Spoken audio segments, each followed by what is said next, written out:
7th, 2021. I'll be your chairman this evening. Chairman McDonald will not be present this evening. Would everyone please stand for the Pledge of Allegiance and a moment of silence? I pledge allegiance to the flag of the United States of America and to the republic which stands one nation under God, indivisible, with liberty and justice for all.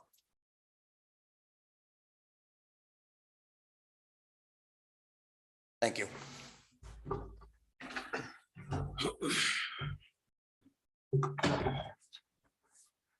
The agenda, I'd like to amend this evening to add for new business. Number 1, the swearing in of Deputy Chief Todd McDougal as the town of Alton's new police chief. Oh, sorry. And this will be before public input. I'll second that. All in favor? Aye. Aye. Aye. Okay, thank you. The public participation policy applies to the selectmen meetings. A copy of this is in the back of each agenda posted this meeting room and on our website. Notice: the Alton Town Clerk Tax Collector's Office will be closed on Tuesday, March 8th, 2022, due to the town school elections held at the St. Catherine Drexel Church. Town and school elections. Mr. Chairman, Yes. you announce the hours of election tomorrow, though, please. From 7 a.m. to 7 p.m. Thank you. Okay, at this time, we've got a few minutes to kill. We have to wait till 6:05 for opening of the public hearing. So have to be prompt. We'll give it a couple of minutes.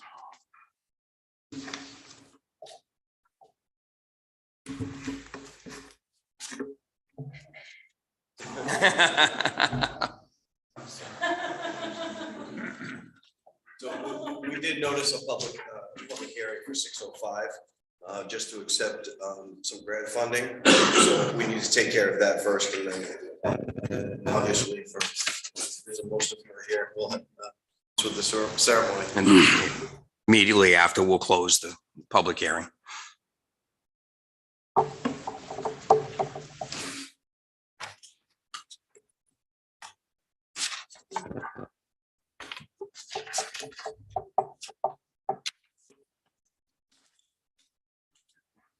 Two minutes.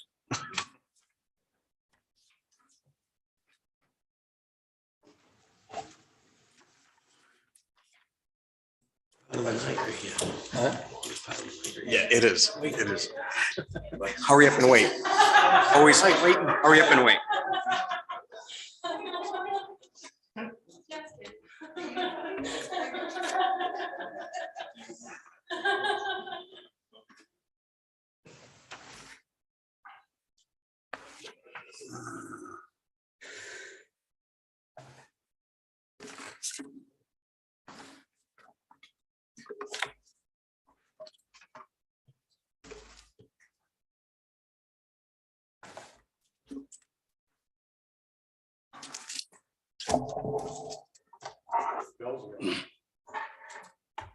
Yeah, that's even slower. 1 minute.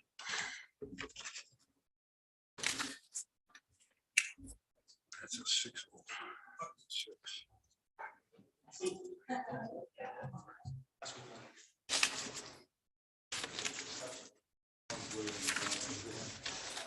I think it's great.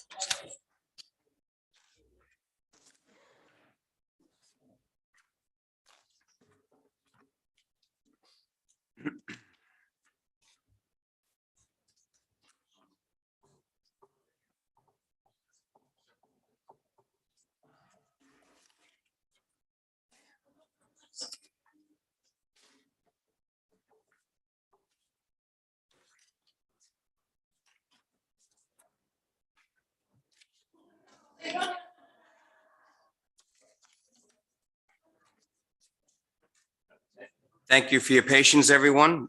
We now open the public hearing at 6:05. And if, this is for the PA Funds Acceptance Loyalty Equipment Purchase Grant Program. So, Mr. Chairman, if you remember, last meeting, the fire chief had approached the board and asked for permission to apply for a grant under the ARPA funding. It's a locally equipment matching program specific for EMS and emergency services. A proposal to apply for the $50,000 grant for the purchase of the stretchers, the replacement stretchers.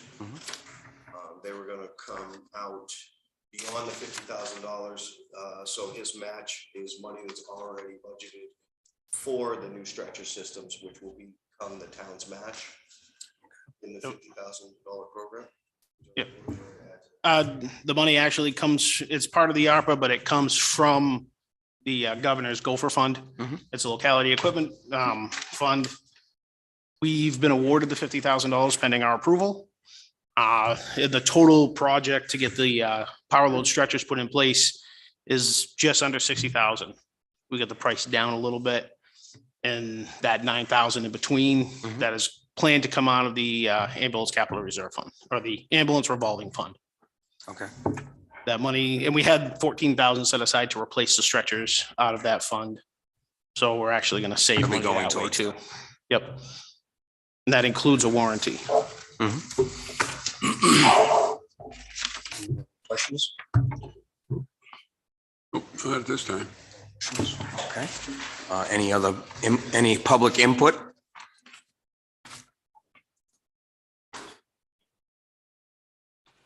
Okay, seeing none at this time. I would like to know if we have a motion to accept. Make a motion to accept the $50,000 from the governor and the governor's council. Second. All in favor? Aye. Aye. Okay, thank you. And that closes our public hearing portion of this evening. Thank you. At this time, we'd like to move to new business.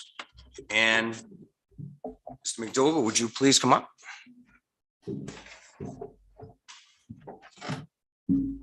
Selectmen?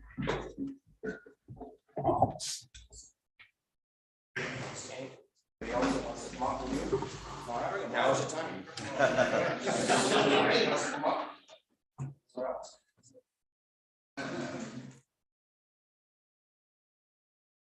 McDougal, where there's a vacancy in the office of full-time police chief in the Alton Police Department in the said town of Alton, New Hampshire. And whereas the subscribers herein have confidence in your ability and integrity to perform the duties of said office, and do hereby appoint you to said police chief of said Alton Department, and upon your taking the oath of office and having this appointment recorded by the Alton Town Clerk, you shall have the powers to perform the duties and be subject to the liabilities of such office until another person shall be chosen and qualified in your stead. Right here. I, Tom McDougal. I, Tom McDougal, Solemnly swear do solemnly swear that I will faithfully and impartially discharge and perform all the duties incumbent upon me, position of police chief. break that up. I swear that you will faithfully and impartially discharge and perform all duties. Faithfully and impartially discharge all duties. Perform all duties Perform all duties incumbent upon me in this position of police chief coming upon me in this position with the Alton Police Department, with the Alton Police Department, agreeably and accepting to the rules and regulations of the Constitution, agreeably and accept the Constitution, laws of the state of New Hampshire, the laws of the state of New Hampshire, and of the United States of America, and of the United States of America, best of my ability, so help me God. to the best of my. Congratulations.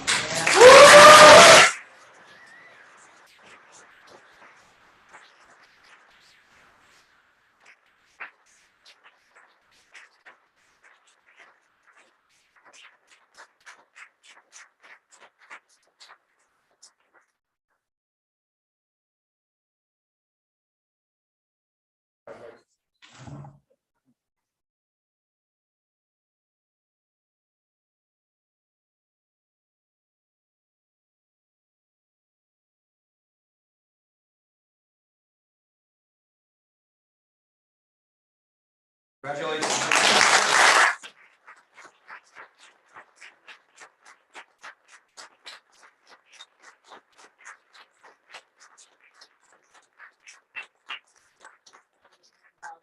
Ten-minute recess, so you can all get together. Go ahead. Oh, boy.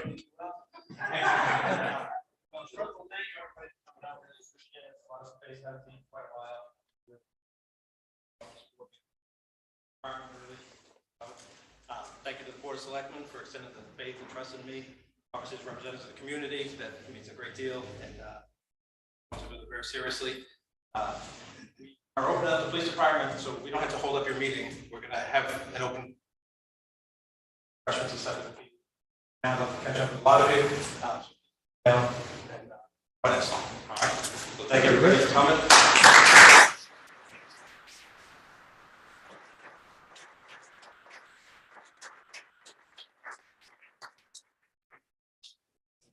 Thank you, gentlemen.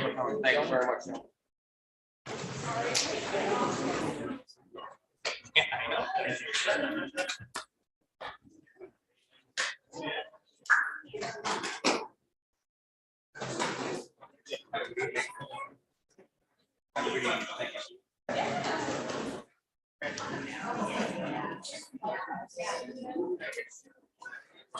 Thank you for coming, gentlemen.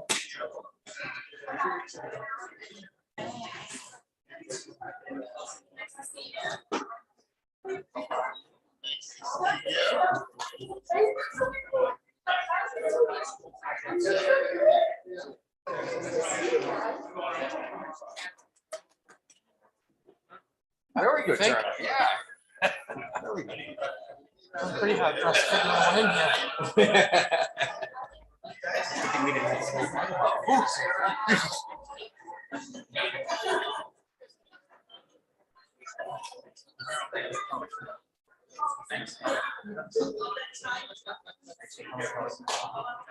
I figured you would.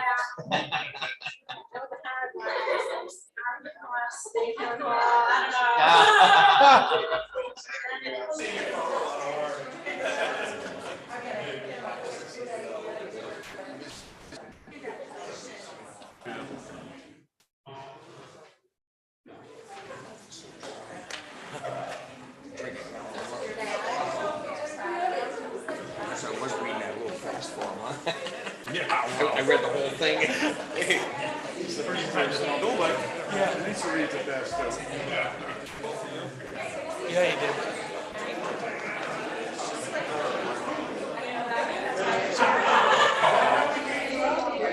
So how's things been by you? Good. I've Yeah. been, I was on vacation last week. Oh, so how'd she get? Rangeley. Oh, yeah. Yeah, we went out. Oh, well, yeah, it was good. It was good as long as you stayed north. Yeah. Headed north. If you tried going south, you got Yeah. lost. Ain't been that good a winter. It ain't been that good. But, you know, no, I think usually can make it.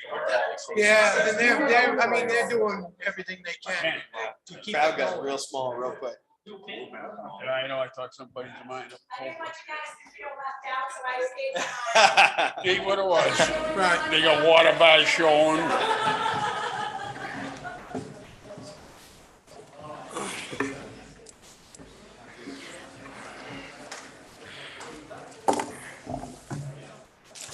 Good job, Paul.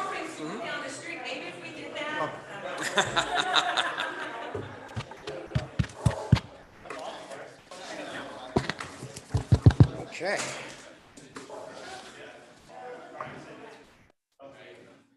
Our time is up, so we'll continue the meeting for the new business and going right into Public input. public input.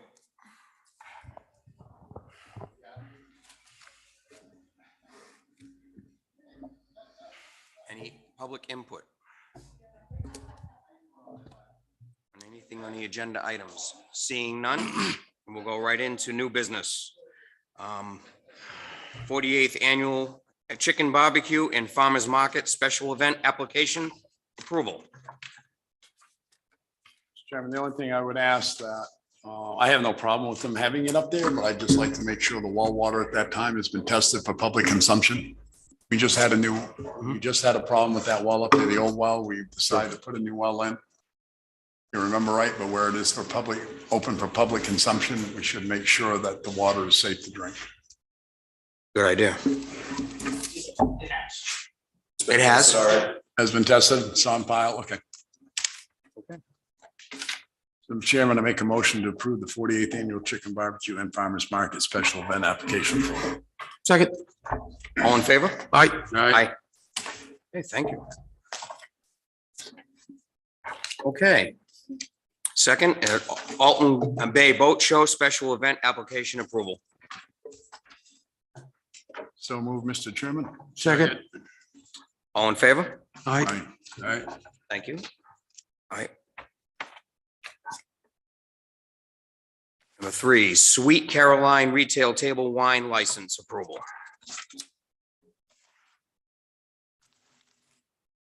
Chairman, I make a motion to approve the Sweet Caroline Retail Table Wine License. Second. All in favor? Aye. Cold Spring Farm LLC Cater On-Site Cocktail Lounge Liquor License Approval.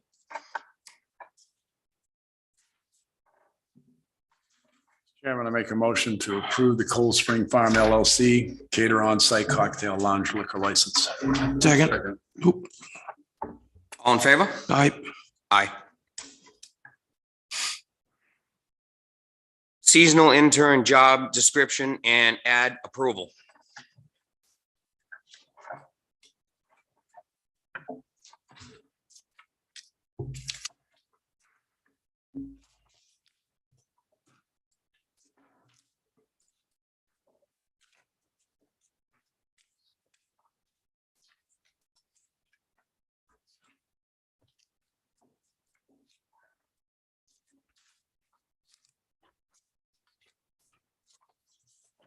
How you doing, Scott? Good.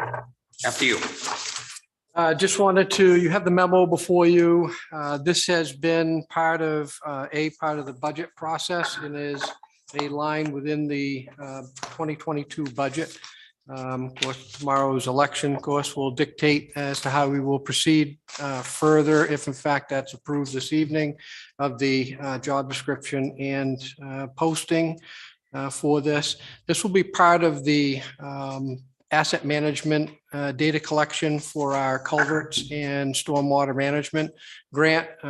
As you recall, we did receive approval for a $30,000 grant to assist us with that.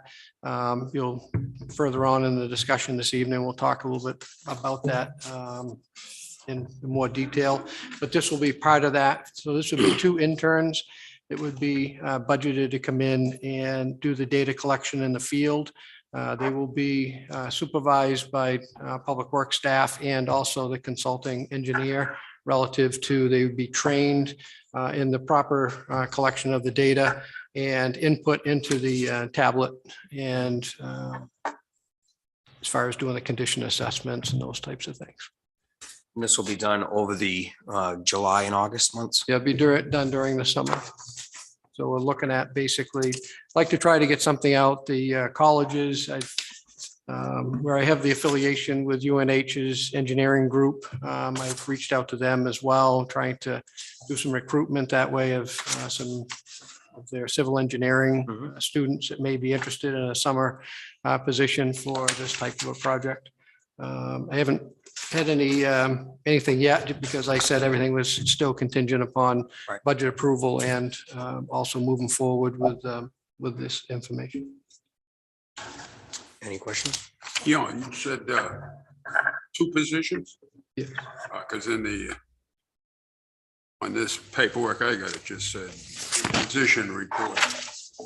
Public Works Director. Yeah, we had in there, I'm sorry, we did have 2 interns that were listed in there. Basically both working 6 weeks during the summer months, so between 6 and 8, but hope that we'll be able to wrap it up in 6 weeks. But, okay.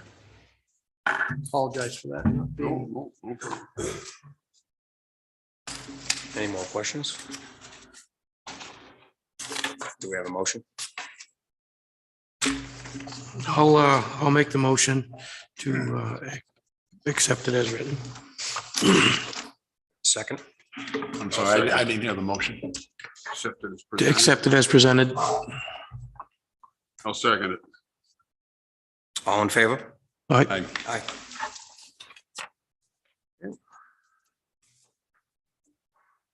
While you're right here, authority for seasonal weight limit posting approval. So I did post the roads today. Needless to say, Mother Nature has, I was hoping to actually go a little bit longer, but Mother Nature certainly has kind of opened up the winds that way. So they were posted under the town's highway policies and regulations under the site there for that. What I'm asking the board to do is a couple housekeeping things. One is you now have moved to have a public works director. And also the seasonal weight limit posting is under a state RSA, which is, as I've cited in here, which is under 231:190 and 191. And the authority is given by the Board of Selectmen. As you know, a lot of your postings, all probably some of the same ones that we hung up today, actually say per order of the Board of Selectmen, because that's how it's listed under the state statute. Board of Selectmen are able to assign a designee in order to do that. You've done that in a fashion through empowering the highway manager and or his designee in that process through the highway policies and regulations. I believe it's 9.2.E3 or 2. I can't remember exactly which site it is. I didn't bring that sheet with me, but I believe that's what I've cited on the posting that was put up today, because I was hoping that we'd have this meeting and then I'd be able to post after that. But since the weather was going to make a turn here, I opted to post earlier. So just a couple things that way. It would be good to memorialize it in a Board of Selectmen's meeting, that the authorization has been given under that RSA, and what the purpose is for that, as I've stated in the memo. And we'll work together with the town administrator to do some housekeeping in the highway regulations to include this as well, and these RSAs within that, and see if the board would like to do that official adoption and cleaning that part of the policies and regulations up on the highway regs. Do we have any questions? Conversation, you mentioned the signage, just so you can clarify. So board members had asked about the language on the signage. The recommendation is that there actually says per RSA, by, all Board of Selectmen on the weight limit signage? No, it does not need to state it on the sign. The signage can just be put up the way, some of the signs do say per, the old signs. The other ones just say 6-ton weight limit. Okay, so that was the question. Are there many of them that say per order of the selectmen? I don't think I've noticed. I saw a couple old ones. No that signs. were paper that actually have weathered the storm pretty well. They're getting pretty tattered, but they just, a couple of them do still say. If you go to Gilmington, they posted all their roads today. I drove by all their signs. They all say per order of the Board of Selectmen on that. But as long as it's memorialized within a motion, within an official meeting, and that you have assigned a designee to do a couple different things. One is to put them on. I've put them on under the regulations because I wanted to not have the roads get damaged, but to put them on, sign a designee, put the weight limit on, allow him or her to take that weight limit off, and to also allow for exemptions for people to have permission to pass. There's certain provisions within the statute to allow for that, and certain conditions for that and circumstances. Below freezing temperatures the night before, we would allow people to pass But once again, that's not always a gimme. It all depends on what the conditions are and or the condition of the street and or road. I do have for Scott. As I travel around this different parts of the state delivering hauling hay and stuff in the springtime, a lot of towns have gone to 8-ton road limit signs. Belmont has parts of it. Guilford has gone to 8-ton. So I'm just thinking if we're actually doing road reconstruction here, why we can't lift those up if the roads are being done today's standards, why we can't get at least the paved roads we're doing up to 8-ton. That other 4,000 pound could make a big difference, especially for local guys hauling 1-tons. Dodge 5500s, which have a gross rate of, 20,000 pounds, or even with the trailer. 6-ton really puts a limit on it. Right. So is this something in the future we can look at, possibly raising that up to 8 tons? Gravel roads, I can understand. I have no problem with that. But some of these paved roads, we're supposed to be doing them the way it's supposed to be done with the standards today. I don't see why we shouldn't be up to 8 tons. My recommendation would be for you to wait until you get your pavement condition assessment done. And after that, then we can certainly have some discussion about that. Generally, when roads are in a full-blown reconstruction and constructed, anything's always a gambling, depending on, because you have to make sure if you're going to do the reconstruction, that you do everything under the state specifications that are under their standards and guidelines for bridges and construction of roads. That means you use spec gravel that's been tested, that you do compaction tests, so there's a lot of different variables. Most of the work that's done with local public works and or highway departments are done, and we call it reconstruction, but it's really a rehab of the roads themselves. You replace the drainage, you repair the drainage, you enhance the drainage, you pull the rocks and nuggets out of the road. You try to do whatever you can if you know that you've got an old corduroy road or stumps or whatever buried, and you find that during your excavation, you pull that out. But in order to do a full box reconstruction, taking full 2 feet, 2.5 feet of material out of a road and replacing it with all spec gravel and then compacting it. If you were doing that with every road, that I would say the roads that have been done to that specification, you could certainly look to potentially change that. But I would, right now, I would not. I think it'd be premature for me to say, yeah, I think that's a that's great fine. idea. I understand your purpose for that, as far as the commerce side of things and doing business.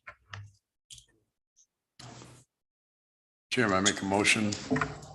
Board of Selectmen authorize Public Works Director or his designee the authority to post town class 5 roads with seasonal weight limits of 6 tons. We have a second. All in favor? Aye. Aye.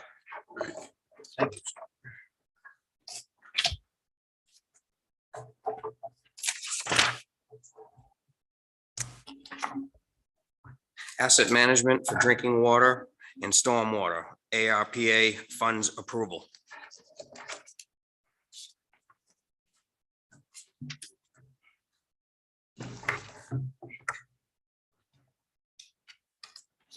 Just to preface this, they're gonna get into their explanations for projects or whatnot.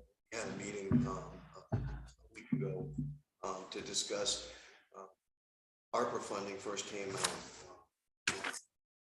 out with its original outline for projects, qualified projects. I believe the former town administrator had bring a potential list of projects and different things that the town could possibly look at for getting that ARPA funding as it came in. So we had a meeting, like I said, a week ago and discussed a couple of those projects to see whether or not we could bring a presentation to the board so that we could maybe formalize the intent to move forward with 1 or 2 of these projects that were originally scoped out for those funding purposes. So with that, I'll let them explain the project. Right, because we don't have much here on that. Okay, so this is combined with Public Works. Can I stop here? Do we have any paperwork we can? We don't have anything. We have nothing on this. No, nothing. That's why I said we didn't have anything. You can have a presentation, I but don't think so. we don't have any paperwork on it at all. Nothing on our desk. I have nothing on paperwork on that, in my book, or booklet or anything. No. No, that's, I've been looking in the book and I was just gonna Next ask. thing, but next thought thing you- I have in my book, Mr. Administrator, is going to the appointments of boards and commissions. Right. After the Mhm. designee from posting roads. Actually, But we got a water bandstand. water bandstand is the next thing that was after. That's the next thing, but. That was after. Scott was, should have been this, but all I have now is boards and commissions.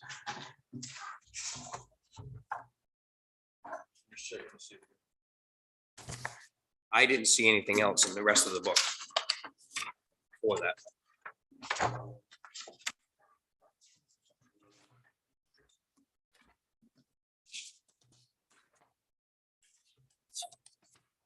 Sir, if you want to go ahead and start talking, go ahead, because it doesn't look like we're gonna have it. And I can have Shannon get you, burn you a copy of this packet, but I can let Courtney kind of start it out here because it starts out with the drinking water side of things and then moves to the project itself.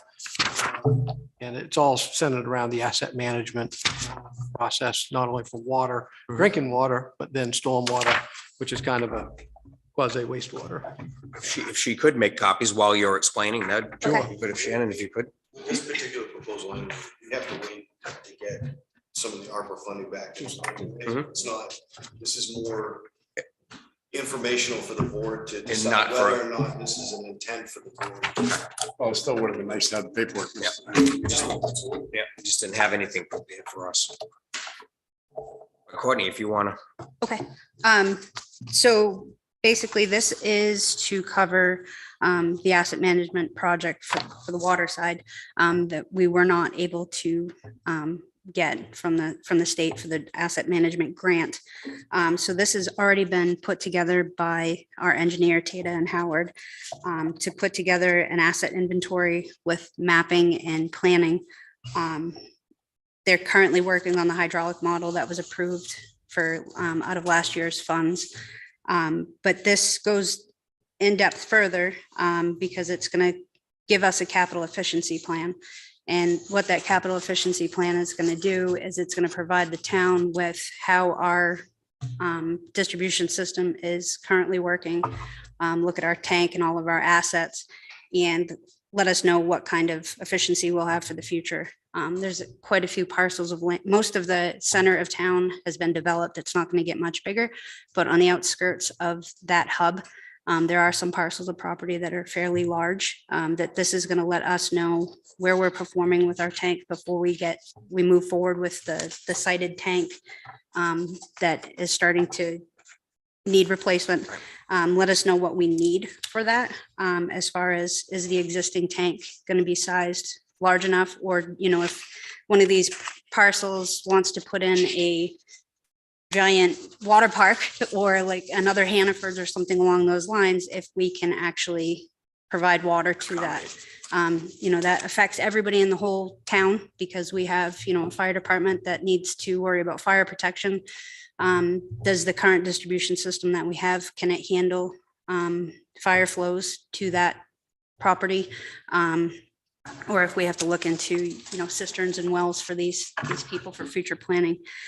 So the way it's broken down is task one is to continue with the modeling, the asset inventory and the GIS mapping, which is approximately $7,000. We are equipped to be able to do some of that data collection in-house through my field members and myself. The financial planning for it with Tata and Howard is approximately $6,500. Task 3 is the hydraulic model, which has already been funded from last year's surplus. The capital efficiency plan, which is $26,500. And then the asset management software, which is $7,000. So for the water side, we're looking at a total of $47,000 for that, the drinking water asset management project. I can entertain any questions as far as, you know, I can go further into detail as far as what each one of those tasks involves, or kind of put it in the simplest terms as to, every project has financial planning. So there's, financial planning that needs to be involved in that. Can you explain that, like the hydraulic modeling? part So of the it? hydraulic model is currently already approved by you guys Right. December. So what that's going to do is it's going to take our existing distribution system and kind of tell us how it's performing right now. Mhm. The inventory of pipe that we have seen or that we have records for, Right. we can put sizes to it, collect fire flows and pressure throughout the whole system to kind of see where we are right now. That's going to help us for the future because if a lot of you are familiar with the problems that we have with fire flows, whenever there's a hydrant open, especially now in the School and Church Street area, the flows are very large. It basically takes the water from everywhere uphill from that, which our American Water Works standards are we need to supply every customer with at least 20 PSI in the event of a fire. So if no one has water, we're not meeting that standard. So this is going to kind of grade our system, put together a criticality matrix and let us know, this pipeline has had 5 failures. It's this material. Maybe we should replace it in the next 10 years. This one's had 15 failures. It's a critical one that needs to be replaced in the near future. So that's how the hydraulic model is they all work together. It's where we are now, where we're heading and where we have to be. So. Yeah, some of the biggest pieces, as Courtney mentioned, such as that capital efficiency plan. My understanding is that will help in that whole development relative to CIP, your planning. We had talked about when we initially looked at the ARPA funds as far as, because it was really focused on just water and wastewater when it first came out. And so the town was asked to provide a list and we created a list and it was shared with you folks there as to these are potential projects that could be looked at as far as in the water distribution system, such as the tank, refurbishing the tank, things of that nature. In some ways, it would be a little bit premature. And, Courtney said to me, we should really do these steps first. It's kind of like my road, doing the road assessment of our road surface management system that we're going to be undertaking this spring, is to really know what you actually have before you go and commit dollars to it. Because if the tank needs to be potentially, maybe if it needed to be enlarged, or there needed to be maybe changes in some of the well pumps or pump stations or something along that line, this would help forecast that ability for us to be able to do that and to also have some financial planning for that. So we would know what real costs are for putting that together. That way. The asset management software is something that is software that for public, actually, it does more than just for the water side of things. It's a combined public works software. So this is through that iWork program that you heard me speak about, that we're going to tie our road survey in. Our road surface survey will be tied to this as well. And Courtney has already been working in tying all the data that she has collected since she started here, and all those data points where there's been leaks, hydrants, curb stops, all these different things that she captured on her own program that she kind of created through Google. And now she's been able to, with the work with iWork, be able to move that over onto a complete map system. It's pretty phenomenal in a lot of ways. So we'll know everything that happens, and then we'll have a layer once we do the road surface management, what the road conditions are over those water lines. So we'll know if in fact it's forecasted to take care of, listen, this section of water line is really in need of needing to be replaced. And the road is in that same situation, that we then look at capital projects that Same time. take care of both Mhm. in that situation there. So I didn't mean Oh, no, you're fine. steal your thunder. I just. That's fine. The key points of the capital efficiency plan, it's going to go right into, so basically right now, all I have on my map is every leak, there's a dot. And if you click on that dot, it tells you what the break was, and sometimes it has pictures. When we go into this full force, we're going to be able to pretty much identify the whole condition of the pipe, the diameter, the age, the material, break history, pressures, soil conditions, because, sometimes the things that we don't think about is that we worry about the pipe on the inside, but we forget about the soil that's around it. And there's a lot of corrosive soil in New Hampshire that actually can eat away a metallic pipe from the outside in. And I came in contact with that a lot in Meredith, which is similar to our area. It's just the other side of the lake.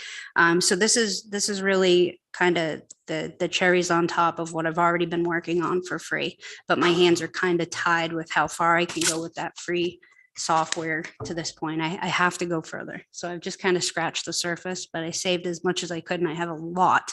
There's a lot of information that transferred. So it's pretty neat. The total cost of this whole project with everything with the stormwater and the drinking water would be 96,900.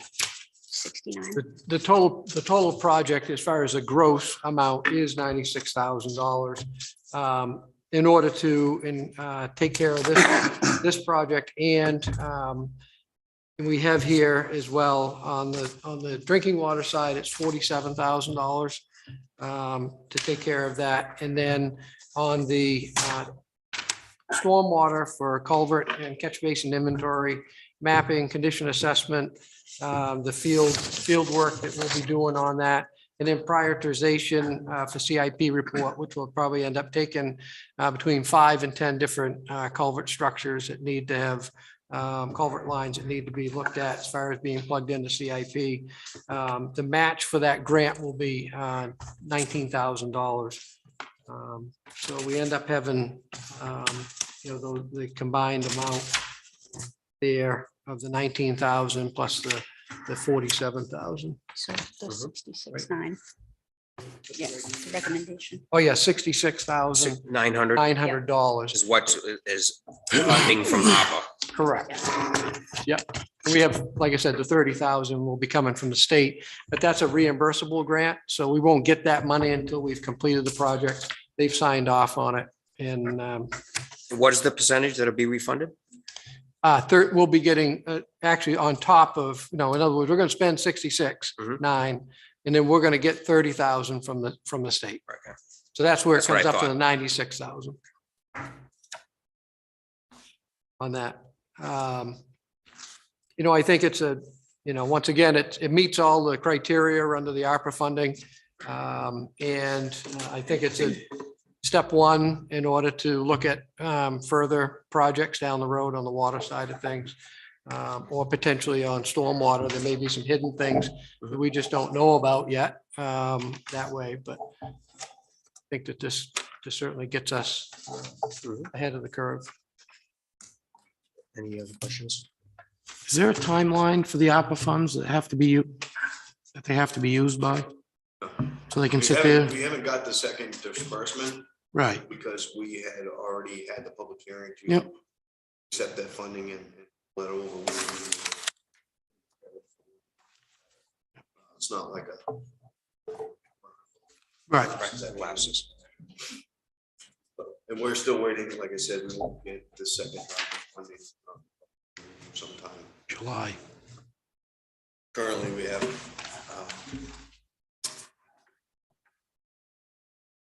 $95,417.73 in there.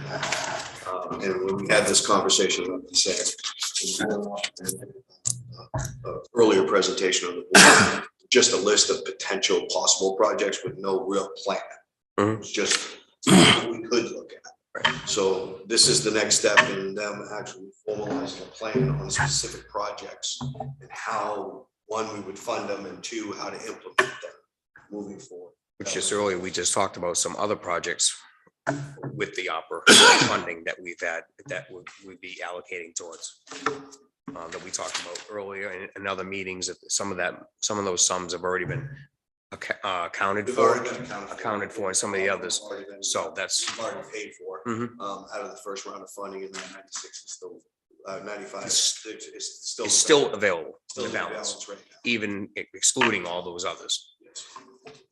And then there's what, another 250 coming? I believe it's around 274, 276 roughly. Questions? Oh, I think it's a good program. I think it's long overdue. You guys want to have more time to review this and look at it before you vote on it tonight, or? No, because it's more just applying for it at this point. Yeah, I don't think. Do we have a motion? You gotta give them approval to apply for the grant, yes. Just an approval? Was that just approval to move forward with the grant process? The grant's already been preliminarily approved. And certainly tonight, I need to have a commitment that you're willing to pay the match on the stormwater for the state to make sure that they're good with the 19.9. And then, of course, on the drinking water side of things, I'd like to keep that moving forward because hydraulic modeling should be done relatively soon, I would imagine. And then we'd like to move that to the next phase and continue to proceed on that. So this would be in fact that, I mean, if in fact the board was comfortable tonight, or whether or not they wanted to wait to another meeting, I mean, at least if you're going to needed to wait to have more time to review it, then the only thing I would ask is if we could at least look at the 19.9 amount, just to make sure, because that is I have to make sure everything is submitted and you are committed to making that payment on the match so that the state gives us the 30,000. So I just have to have that for the backup. Mr. Chairman, make a motion to allow the water superintendent and public works director to move forward on the drinking water asset management program and the stormwater asset management project scope consists. Is that what you need, sir? Yeah, you may want to add about the ARPA, Then- spending it from the ARPA funds. And that money is be spent from the ARPA funds with our match. Do you want to be specific on the amount of the match? Just as long You as were looking for the you 19.9. go along with this whole package, then we'll be covered. Total project disbursement for projects is $96,900. Be used from ARPA funds and the town's commitment to match. I'll second that. All in favor? Aye. Aye. Okay. Thank you. Thank you Thank very you. much. Mr. Chairman. Yes. Just while we got Scott here, because I think that's the last thing Scott's coming up for tonight. I just got one more, I think. Well, I don't think it's till later. Maybe. It's later. It's in Yeah. the. It's in the old old business. Yeah. The only thing, Mr. Chairman, I'd like to bring up, on Rand Hill Road, halfway down right-hand side, just Yep. by the Lombard Farm. One of the neighbors across the street has been plowing down out of their driveway and pushing in the town's right away on the opposite side. Well, I know I can't go through there with my F-450 on my side of the road. If not riding the snowbank, it's out quite a ways from the road and it's holding water up, which is deteriorating your roads. Right, I didn't know if you'd go up and take a look at that. yeah. So, 'Cause if the car hits it right now, it's gonna throw them into the other lane. you recall, Ruben, what number that is? No, sir, I can just tell you it's a Lombard Farm. Oh, But if you want to. I'm sure there's others at the shop. If that you want to know stop what by Lombard the Farm- store tomorrow, I can bring you up and show you. Okay, I grew up in no numbers, that's why. I know. Right-hand side. I've seen it. Coming from the Bay side, headed to the West Alton side. That's about halfway down, well, excuse me. Halfway up. Rand Hill Road, once you turn down the right-hand side at the Alton Mountain side, okay? I don't consider the spurt from beginning of Blue Jay, that Rand Hill. Oh, okay. So what I'm saying is when you just pass Lakewood Estates Road, I'd say maybe it's just 2-3 miles, you go down the hill, you'll see the red Lombard Farm on the right-hand side, back up a little, you'll see where the ice is coming out. You take your 1 ton down there, you plow on it, you'll see it, because you can't stay in your lane. The only reason why I mentioned that is I had an incident with a couple of vehicles over the weekend with a person walking on the stretch just coming up past Sample residence. Same thing as it's Ice is Ice frozen is- out into the road and Into the it's road. pushing, kicking vehicles out. And traffic got jammed up because we could only pass single way, plus you had a walker and it was trying to get off the road as well, so I don't know. I don't know why it was doing Yeah, that. the ice berms on the side of the road. have been pretty This bad. was created by someone plowing across the road all winter. And I believe they did get a correspondence from us as well, even though that doesn't go too But it will far. probably take your loader to go up and Yeah, push we'll that go up. banking out of there. Take a poke at it. Thank you. Thank you. Any of those, if in fact somebody comes across them, feel free to just call me or send something out on that. Definitely. Glad to have all eyes. I actually asked people in the public to help us out that way. That's good. Moving on to water bandstand wedding approval. As a request for August 25th at 3 p.m. to have a wedding ceremony.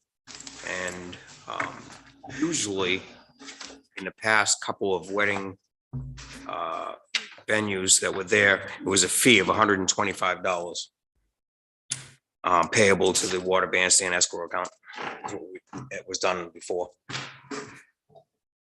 Well, this application we got isn't, well, it's an application for appointment to the Board of Selectmen. Shouldn't this go through the Parks and Rec director? Or the Building and Grounds Maintenance, which now possibly is I to don't think the it did Public Works before. director? I don't think it did before. I think it has. Either. I haven't been involved with. I thought it had where all this, those waivers had to be signed that the town would not be held liable. Mhm. That should be in this packet. Yep. Sure. Everything. So it really is a kind of incomplete packet. So we should send the young lady to either the Public Works Director, that come in the Buildings and Grounds, or the Parks and Rec Director. Have them fill out the proper forms to request. This is, it is actually date requested as to what the next step is what it's actually saying. And I have no problem with the date, as long as that's the plan, but I'd like to see the rest of the procedure brought back to us so we approve. We do that? I think I think it was unclear at this point. I guess I have to research it a little bit more. It wasn't clear process for it. Well, I think what happened, Because since the water bandstand's been built, I'm not aware of really private. funds. what has happened in the past, if I may, Yeah, sure. people got in contact with the committee, the water bandstand committee, and made their request. They voted yes or no. Then it went to, I do believe, to the Parks and Recreation. If it didn't go to Parks and Recreation, it came right to the selectman's desk for approval. Yeah. Originally, I thought it did go to the selectman. You're all right. And it went from the committee, but I know in this particular case that it didn't go to the committee first and they were asking what to do, basically. Is the board comfortable being directed them back to the water bandstand first? Yes, Committee first? yes. With a certificate of insurance Certificate of insurance. Insurance, yep. and information that the fee, if you're in agreement, the fee was $125 before. And you said the fee was to an escrow account for the water bandstand. not That's correct. Town control account. That's correct. So that would be something that they would probably assess when you got with the water bandstand committee. That, right? Mhm. As far as setting that. Right. And they should be told to notify the water bandstand committee chair. Just to clarify, Mr. Chairman, I believe that is a town controlled account because when you've had to expend money, you usually come to the Board of Selectmen. Yes, So we do Yes. control the account. it is. Control, okay. Yeah, but it's just, it's Yeah, like. actually it is. Yeah. So are we okay? So then that fee is going to be set by the board of selectmen, but. Well, by the committee, it's always done it. Oh, by the committee. By the committee. It goes back and forth too All much, right. but that I do know that the fee for the last two events were $125. So I thought I'd put that in there. And that could change if somebody wants to change it. No, that helps clarify the process. Thank you.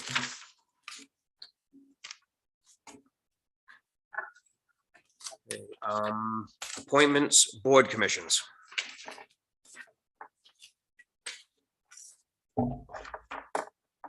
Chairman, to make a motion to approve Dana Rhodes, Earl Bagley, David Mank to a 3-year term of the Conservation Commission.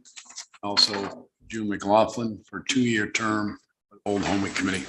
Is there a second? Second. All in favor? All right, Aye.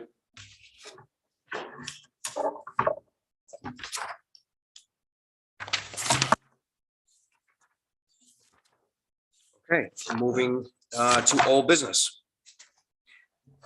New Riverside, 2 cemetery engineering, preliminary concepts, plans and approvals. Come on up. We'd like to have the easel. Right there's fine. Oh, a little closer, right? Maybe on that side, facing the camera. Mr. Chairman. Yes. The only thing on that, number one, on old business I'd like to change is approval. I'm sorry? I'd not like to have any approval tonight where there could be possibly 2 new members after tomorrow on the board, and where this is such a significant construction project and an enhancement of the town and cemetery coming down the roads. I'd like to see the plans, but do a possible later date for when the new board is elected. That's actually a good suggestion.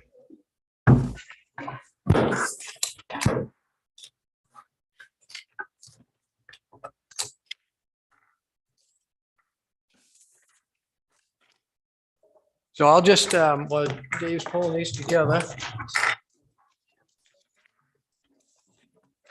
I'm going to actually turn it over to him. You have some plans, I believe, that may have been copied and given to you, but A little bit, yes. today he gave me some more that has a little bit more color to them and a little bit more vibrant. That's gonna be a big help, Scott. These were small. We're trying to look at it here. come with He glasses. said he was bringing them with him, and after I asked Shannon to make copies, I took him up on it. Mhm. So That's this better. is just to introduce, this is David Ekman from Ekman Engineering.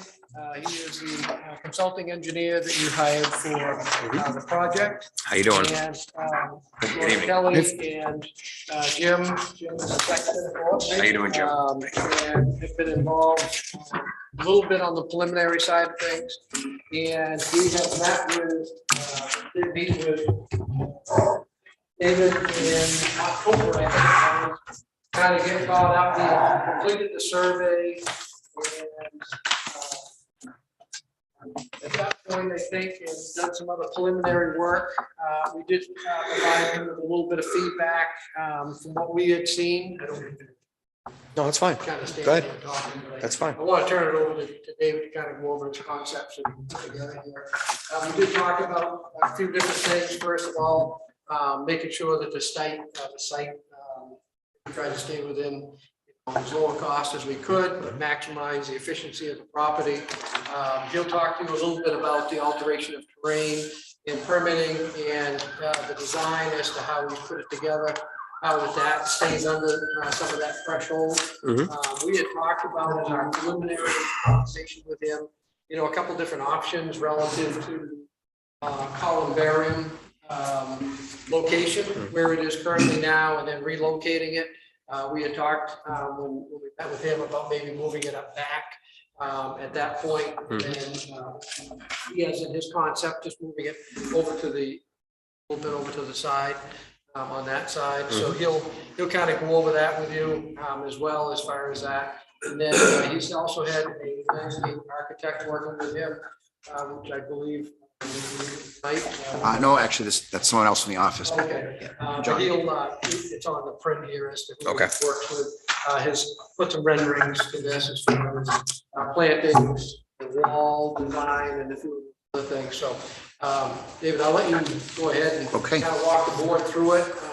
Thank you, Scott.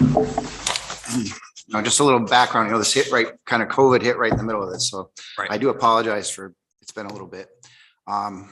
One thing that, we started out looking into different columbarium options and did a bunch of research at first as well. So the first concepts I brought in, and I don't have them with me because we kind of put them away or replaced them. I see. But basically, the columbarium is kind of right in the middle, and it was driving everything. And, it's about here.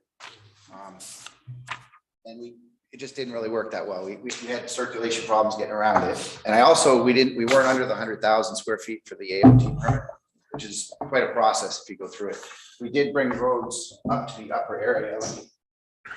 So I'm talking about concepts that we met with early this fall.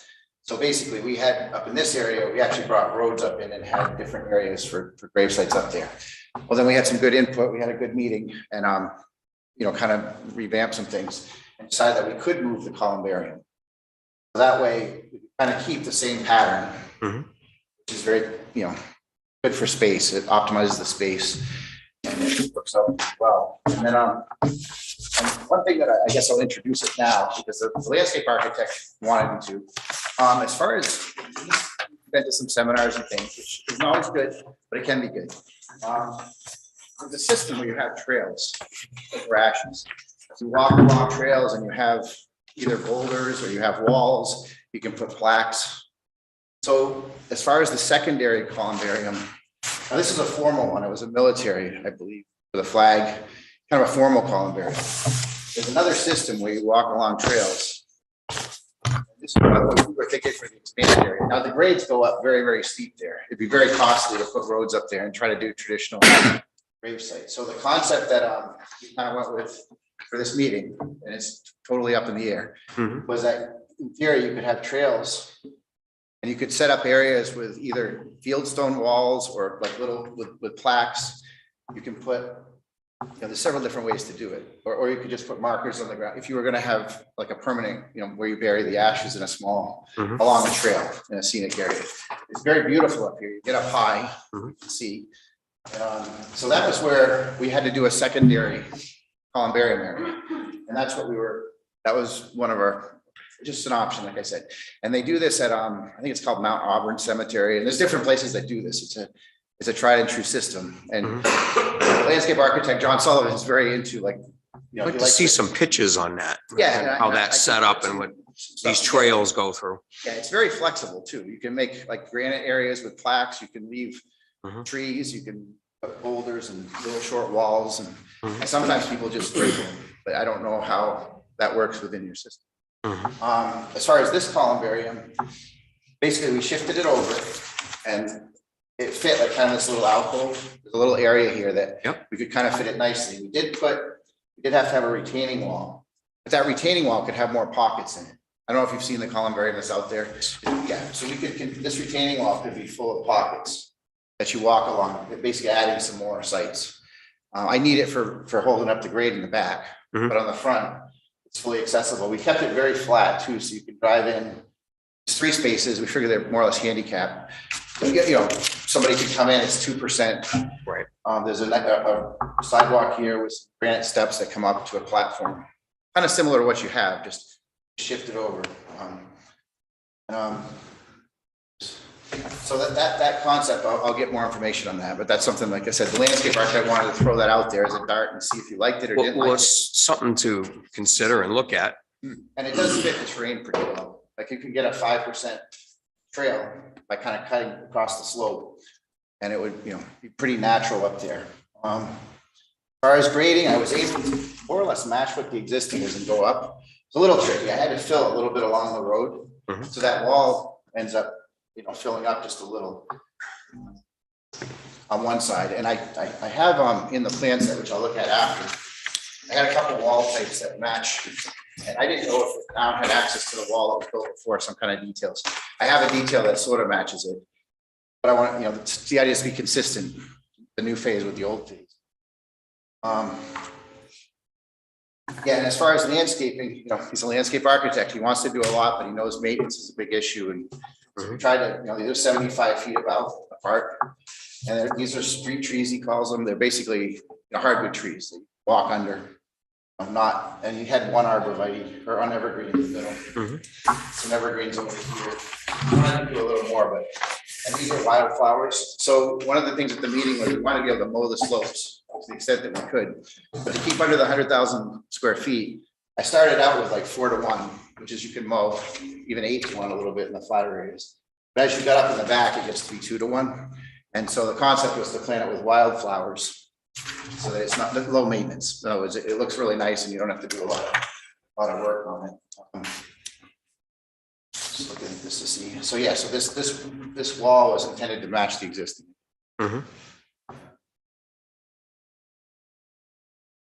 One thing that came up, and I'm glad the fire chief is still here, we talked about making a cistern. that we could use this for storage for the irrigation. That's a possibility. And that's something I haven't shown yet. I was trying to research it a little bit more, and I didn't know if you have to find a convenient spot for it. Somewhere down along the road where you can, hopefully on the main road. I have to talk with DOT a little bit. Right. Especially on the wall, on Yeah, budding and Suncook Road. Yeah, and they talk about the drainage, all the drainage comes forward. But there, there's steep slopes here, so we have a bench, we catch the drainage, and we put it in these little areas. Now, I use the term rain garden, but we're not in the AOT range. So really, it's an infiltration area. I didn't want to scare it. It's basically a little pocket of area that the water collects and can infiltrate. And then there's an outlet, it raises up a little and then it spills. And that way we could infiltrate a lot of the water as it comes down toward the DOT, which everything discharges in this area to the DOT over. So that's going to be something I have to work with them on. But the idea is that we have these little pockets where we catch the water and it infiltrates, and then it comes into this treatment swale, which is along the wall, which is why I'm still wrestling with the idea of whether we use a crushed stone base on the wall, which is pretty standard, or we end up with some concrete base, because I'm going to be dumping all the water from the whole thing along this wall. So I'm going to make sure it's right. So I've showed you a detail on the back that has a reinforced concrete base, which isn't always the traditional thing. Traditionally, you could use crushed stone and fabric, but because we're putting water on it. And the idea with the drainage, we've managed to get it to disappear kind of as it comes this point to this point to this swale, then it pops through. We've lowered the flow so it matches the existing, even in the dark condition. So we've been able to meet and match everything. So when we go meet with the state, hopefully they're good. And I'm very close to doing that. I just want to make sure I had some sort of a blessing on where we are so I can do that next step. And the existing, of course, septic and the garage in the back would remain? Yes, those would remain. And yeah. And I wasn't proposing to expand that infrastructure.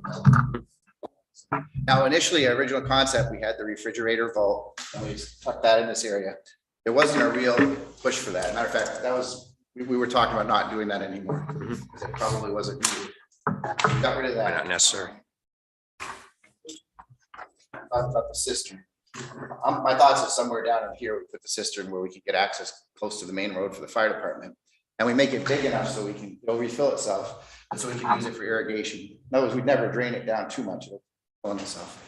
That keeps it operable too, which is a good thing. Sure. And as far as the contract goes too, it was shuffled a little bit. And I wasn't the one that did the whole thing originally, another engineer working on it. But I'd like to say, we talked about borings up front, but the intent was to try to calculate the amount of rock we have to crush.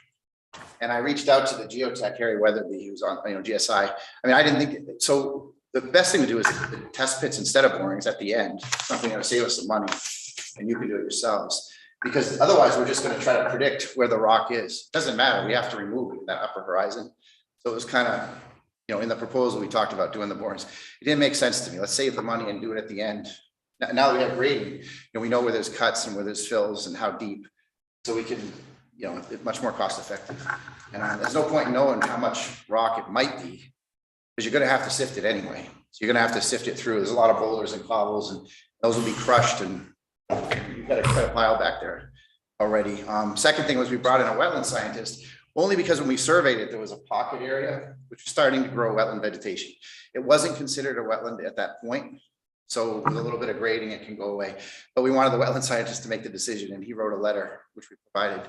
We talked about that, and that was Robert Stewart. And then obviously the landscape architect is John Sullivan, JSLA.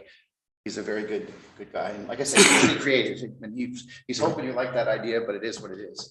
And I can get you as much information as you want on that, as far as the walking. That would be helpful. Expansion. You got 7 parking spaces just designated for that area. Yeah, and we also, and we put those there. That can change, but yeah, we did put some there.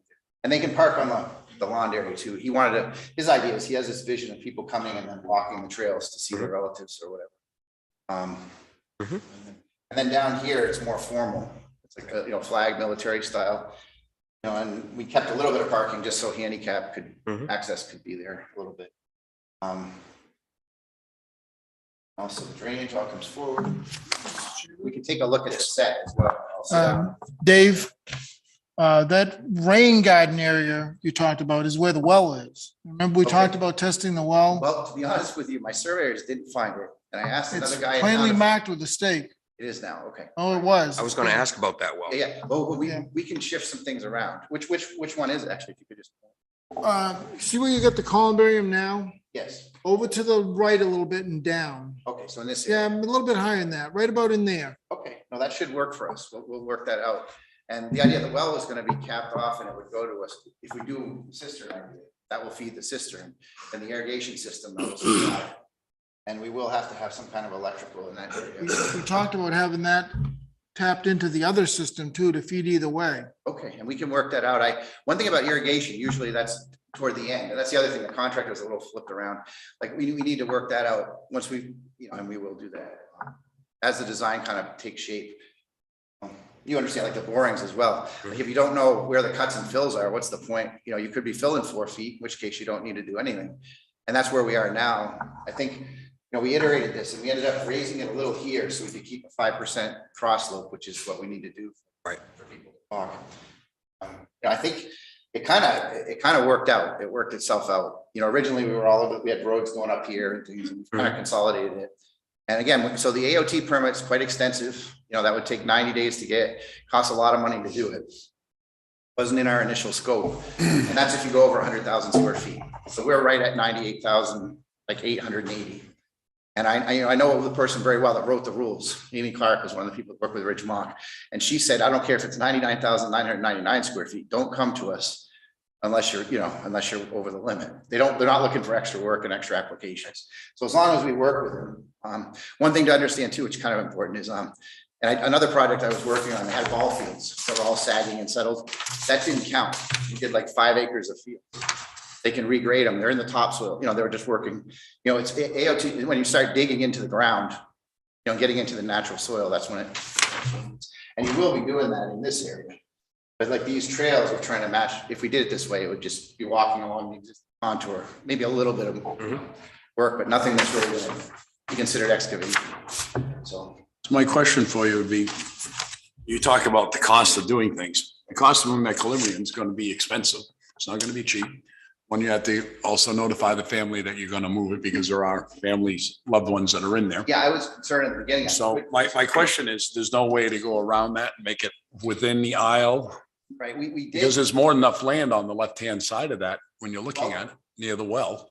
Yeah, it was right. The columbarium's kind of in this Yep. area, actually. Let me- I have it on a color board.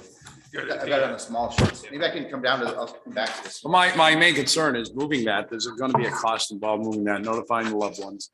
If not, you can't bring your road over further to where the old one is, over further, because there's a slight road that goes up by there now. Well, over there on the left, there's still plenty of field lands that can be used, that could be incorporated, or maybe your grade doesn't allow you to do that. Right, it is tricky with grading. If you go to sheet 2, you can see where it falls. So what we had done before is we looped a road kind of barely around it. Yep. Because you can't put, there was no room to do anything other than the road. And once we looped it, we kind of lost a fairly big area in the middle. Now, I don't know how much of a demand there is for grave sites, to optimize it. There's a lot of demand involved for grave sites because we're running out of room.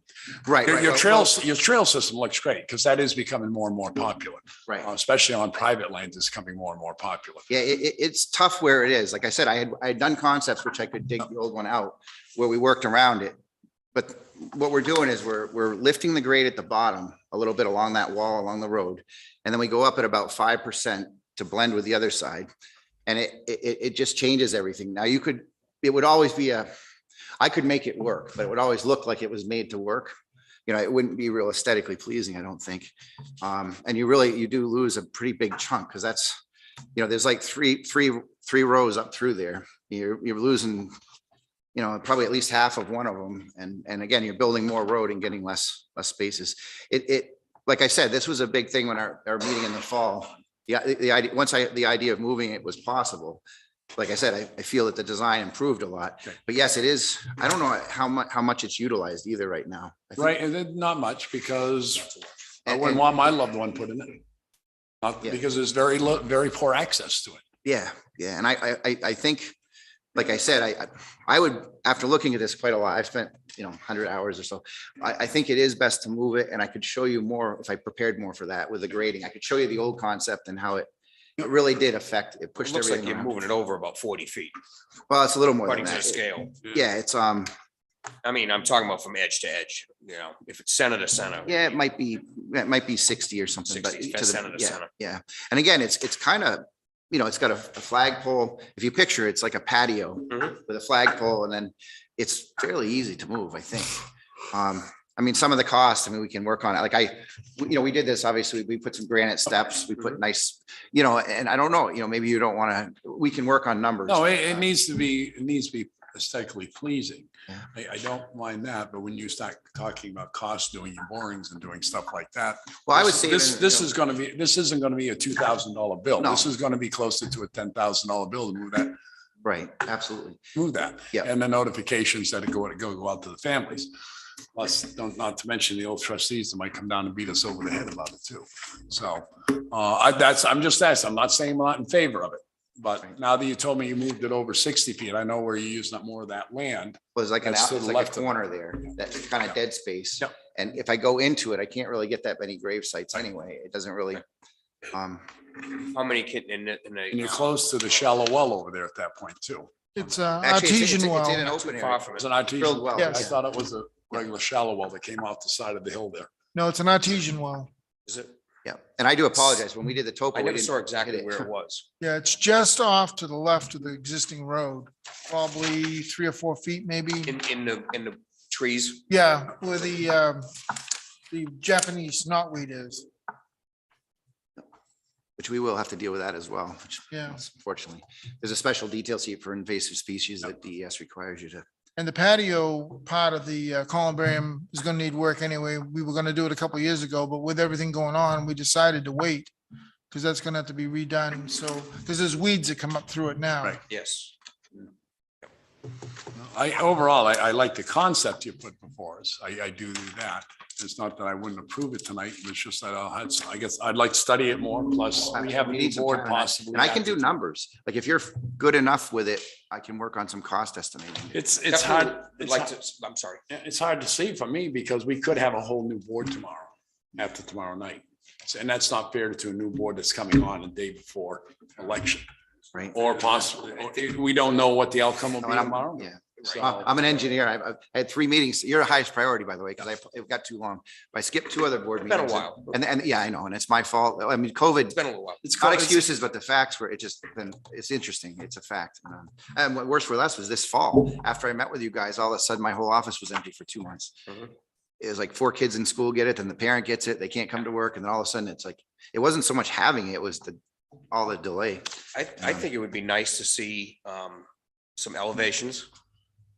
Yep. And to see some actual photographs of describing your trail system. And how, what is used on the trail, what is used for vegetation and plantings and things like that. And the actual amount of the new columbarium is gonna hold in your design. Yep. And pictures of, side elevations and of what this would look like, I think. Yeah, and the Maybe. landscape architect, with your permission, we'll go ahead and do that. Obviously, if we're gonna change it all around, it wasn't, we're trying to get to that step. The first step, we had grave sites way up high and really expensive roads and infrastructure to get there. So I think we've honed in on it, and we're kind of conceptual / preliminary. I mean, we have a lot of good stuff that we can use, and then we'll just get that done. We also talked about the columbariums being up on the flat area where the ledge is like 1.5 to 2 feet below the surface. And a memorial area up there, people could buy stones or Yep. whatever and have a monument for a loved one there. Yeah, May and not that's necessarily be in the cemetery, but they want to remember them. right. And this trail idea, it gets you up there for very little cost. And we actually kind of went around where the bedrock was, kind of use it as a hardscape, so to speak, that we didn't pay for,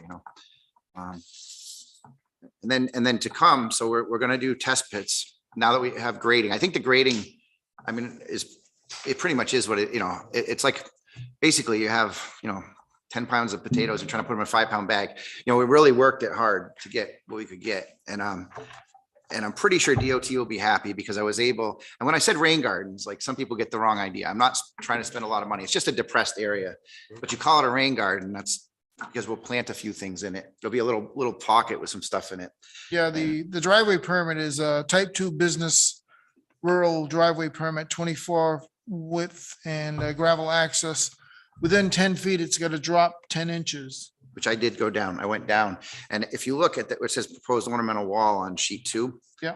I mean, you can look at the grading plan, but that's a swale. So the water goes down and then to the right. Yep. And then it comes back through that, where that culvert is. So all the drainage comes down and it's well, and like I said, I managed to make it match. It took a while, but by infiltrating it, I could get it to, so DOT should be pleased. Yep. That was the goal. And I did drop it. So 24-foot wide.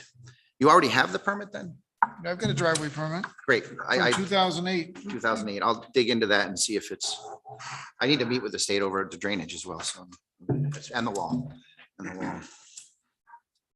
If we we continue, we can go, just trying to think if there's something else and maybe let's go to the detail sheet real quick. I won't take much more of your time. I just want to, Just want to do that's a suggestion or comment for the board's consideration too.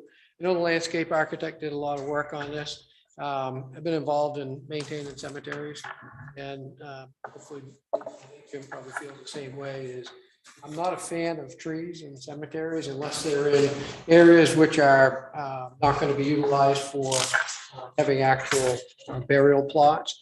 Just for maintenance purposes, dealing with root balls and those types of things there. I've seen them back there, the roots can start coming out of the ground, they can start disrupting the roadways and those types of things.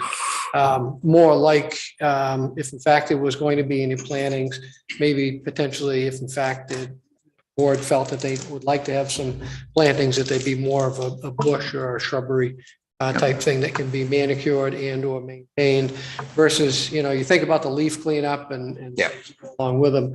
And I fully understand the mechanics of it, certainly would look wonderful, but, trying to maximize, Selectman Wentworth said, trying to maximize a number of lots within this area. So you could have utilize this area for full burial lots. I believe, back to Mr. Roberts, because he was involved in the part of that work, of course, that was done there. From what I understand, that cut fill slope is roughly 3 to 4. That's correct. So that's a 4-inch minus type. Okay. So, right now that base is, as far as how it's leveled now, is roughly in that window when it was rough graded off. Right. So just, Dave has a little bit of that information as well. We did let him know as far as instead of doing borings that we could, we have the equipment in order to do that, work with his people in order to do that if we needed to do some more that happening on that side.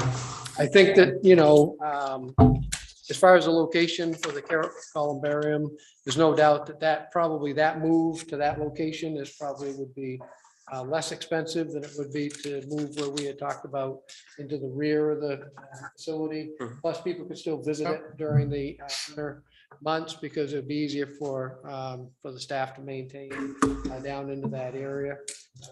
As far as relocating it to that location, I don't think it's going to be as bad. From what I understand, it's a fixed structure that has a pedestal base, if I remember right.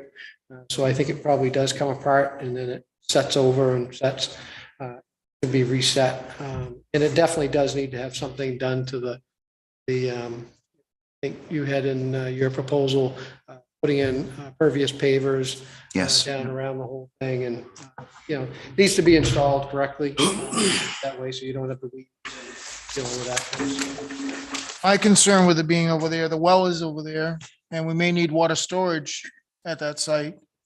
So that's gonna hinder that part of it. There's gonna be a lot of costs in digging that out and putting that retaining wall in that he shows on this plan also. So to me, that seems like a more expensive option of putting it where he has the columbarium cited on the plans. Well, I think if in fact, Dave does his cost estimating, I think he can do that. He has the expertise for that. He can give us some of those numbers. As far as putting the cistern in, be a buried concrete cistern. Right here with the part of that area, that parking area gives you access to it. Like you can drive in and the cistern would be in there. And I'm trying to work out, like maybe we pop it out somewhere so the dry hydrants toward the road where the fire chief could get it, but I have to work with the state to sort that Yeah, out. we'd have to work with that. But the intent was to bury it in this area somewhere. And this would, like I said, you can drive in and see, it has a float on it. It tells you it's full. So even in the winter, you could plow this area and they could get to the columbarium, but they could also come in and see the dipstick on the, I don't know if you've seen it, it's like a riser that floats. And it tells you if the cistern's full. You gotta know if it leaks or something goes wrong, you gotta check on it. So Yeah. that's a great place. That was the intent, was to put it in right here. I just didn't know, I didn't actually know exactly where the well, our surveyors didn't get it. I asked a local surveyor in town, he said he didn't know, and I appreciate you telling me. Yeah. Now I know where to look for it. It must have been covered a little. That concern to me is that there's too much in one area, and I'm fine with the cistern being down there. But if you had an incident while we had a service or something, or somebody's there with a loved one, cars and stuff there, could be a problem. I know fires don't happen every day, but I think we need to plan on, My intent is the head would be down by the road, by Suncook Road, Route 28, somewhere, because I'm gonna work with DOT. yeah, I don't know if I can get a pull off where the fire truck would pull off, and the grades there, I don't think the state's gonna let you pull off there out on the road. I'll, yeah, that's early. It's something to ask them anyway. Absolutely, yep. Kelly, do you have any input? No, I don't have anything to add. If you did go to D1 very quickly, I apologize, it's taking a little longer, but D1, if you keep continuing to the very end of the set, I have some detail sheets. And again, I will work with a little bit. I'm hoping that you have some kind of detail on the wall that was built. The closest one I could find was the lower right. We have many different wall options, but they're kind of costly though. That's something too. Like it has a marble top, and then it's that dry laid fieldstone. And because I have a swale against it, I was probably gonna need to put in a concrete base. So something that's not gonna ever move. I hate to put that much money into a wall and have it, because the water is always there, not drained properly. Right. A lot of times we do them on stone. I just, like I said, I have to vet that out a little more. There was another possible option for the wall. If you go straight up, you can see another look. But I think that the lower one looks closest to what you have. That's what I was searching for. Yeah, I don't know what the base is underneath the wall. Could imagine there may not be a lot of base. It's been there a long time. They may not have put a big concrete pad on. Well, it probably has crushed stone, which is very Yeah. common. There's like the New Britain wall standard that does something similar to that. Like my issue was because I've got my drainage swale right against it. The whole wall is catching water.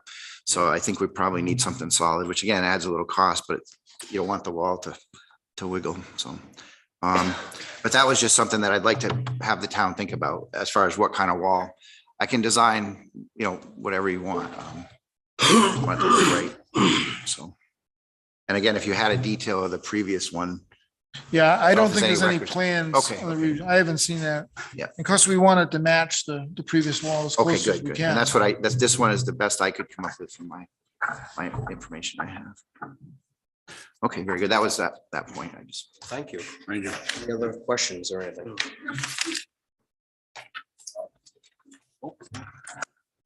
So far. What's the wish of the board? I have no problem if the board wants them to keep moving forward to get cost estimates. I have no problem with that, as Scott has suggested. So it doesn't get stalled down again. I know this gentleman's busy, and 2 years of trying to get caught up right now is gonna be a little tough, but it's just that I could not approve anything tonight, only because knowing that the board could change after on something of this scale. It was a small something I wouldn't mind doing, but this scale, this is the future of Alton. I think there needs to be more information here as well. Oh, yeah. We're kind of conceptual preliminary, and then once it kind of hardens itself, we can move to. Now, do you know when you'd want to construct it? I assume this summer, maybe July, August, or I don't know if anything's been said. Don't really know. I wouldn't say that, to me, I wouldn't say it's a should. There's not money really in the budget for it. There was more to get the concept approval for the last 2 years, so we would have had something, so we could have gotten something to town meeting. So it delayed us a little bit. And I do apologize. It's like I Oh, said, well, you know, don't apologize. Our government's been apologizing to us for 2 years now. We're still it's been apologizing. the craziest world I've ever worked. It's been tough on small businesses. So I had at one no point- apology needed. Me anyways. Just along those scales, we'd be thinking, probably something we're finalized, to get Yes. some numbers so that we can bring it. I still say, Or Mr. Chairman, it's gonna be a 2-year, two-phase program. But because the way the costs are gonna come in. But that's where we need to be at this point, is to actually get some numbers together. A little bit more of explanation of material being used, what's being used. Yep. And I like to personally see elevation, other than what you have here, actual elevations of what pictures of projects that you've done in the past or similar to this, with, especially with the trail concept. Yeah, the landscape architect will love that. He'll Yeah, eat that right up. have a little something more to look at, and then a cost factor in that. Okay, very good. How does that keep it within the scope that we've already committed to, money wise? I mean, I'm working within that scope. It's just things have shifted. Like, instead of doing a bunch of borings up front, we save money theoretically. We're gonna do test pits. So that's an item. So it'll save some money. Like I said, some of the stuff, it just was like a little bit reversed. Like irrigation you do at the end, kind of when everything's settled. Then we figure out the irrigation and the supply and like the cistern. And so I think things are okay. It's just it's a little bit flipped. We're doing more, you know, some of those details will be in the very end in the construction drawings, but we're trying to make sure they're okay now. So, but I think we're basically, nothing's changed on our end other than we get a credit on some of the borings. Again, the borings were intended just to predict the amount of rock that you had to remove. Because you had a thing in the list, it said, how much rock are we going to have to remove and crush? And it's a guess. So you get it's statistics. You just run down and say, okay, there's a boulder, there's not a boulder. But then what's the point? Because you've got to sift it all anyway.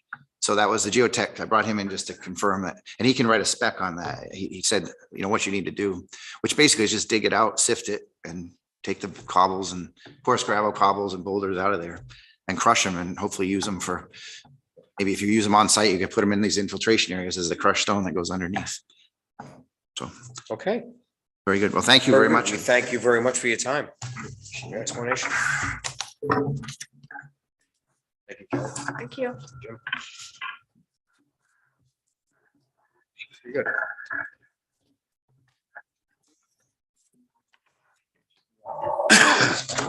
Actually, leave. Yeah, actually, I'll take one. You take Do you want the one. board? Anyone's interested, maybe. Yeah, they will- they have the board. Hang on. Yep, and I'll just That's take fine. one set back. Thank you very much for your time. Yep, thank you. I'm moving on to old business number 2, Public Works Implementation Phase 2 and Phase 4, Solid Waste Min Maximum Approval. Mr. Chairman, Yes.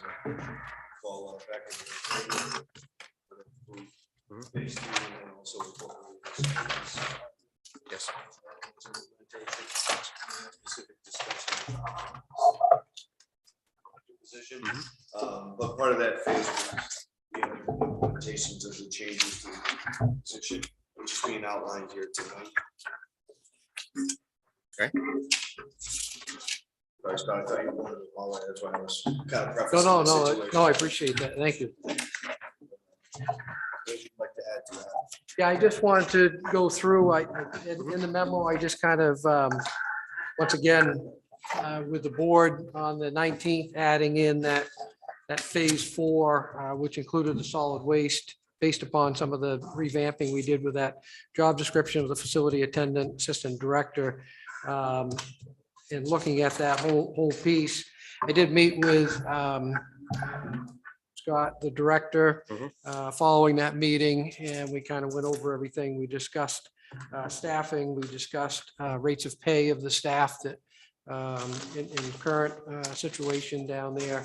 And we also, what I did was I then took a look at that and then looked at some alignments based upon the other structures within the Public Works group and trying to get wages that are relatively or closer in match versus having such disparity between them. So in other words, when you end up moving staff around because of staff shortages, illness, sickness, injuries, then when you're moving people around, that the compensation does not upset the apple cart relative to people working shoulder to shoulder in that situation, even if it is for a relatively short period of time for that to be happening. When you have people that have pay scales, which are, potentially $5 an hour difference, then that can cause some morale issues and animosities between one another. But understanding that their primary jobs can certainly be quite a bit different in their assignments as well. We also looked at the aspects of, for an example, with the grounds and maintenance position and a laborer. And then we looked at the facility attendant position at the facilities. So basically utilizing that same wage structure with the understanding that people that work at the transfer station have to obtain different types of licenses and certifications. So there is the ability that they end up actually going up 25 cents for each one of those. In that situation there. Be very similar to someone in the facilities and grounds. As we look at this and structure it as we move forward, that somebody who goes and becomes certified in actual public building maintenance is actually a program which is actually funded through or partially funded through a scholarship through the New Hampshire Electric Co-op for folks that are municipal building maintenance folks to go over to the Laconia Vulcan and become certified so that they can help manage HVAC systems, electrical, they know how to look at these preliminary functions of each building and those types of things. So potentially down the road, we may look at structuring that once somebody receives that achievement, that they can look at a stipend or, 25 cents, similar to what we've done with other licenses. So this is kind of how we structured this out, going down through that way. And it does make an adjustment also for the director. When I did a market analysis with looking at the other folks that are in that responsibility and have that oversight of such facilities, that it appeared that scale for the min max was also a little bit out of whack there as well. So there is an adjustment there for that position as well that puts it in that same type of a market.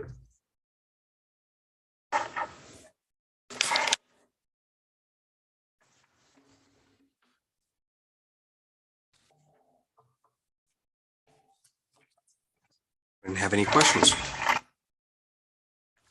So, Mr. Chairman, I'd make a motion to approve the recommendation of Public Works Director on the Phase 4, Phase 2 to Phase 4, Implemented Director for the Solid Waste Center Attendant, Assistant Director, Facility Attendant, Recycling Attendant as submitted.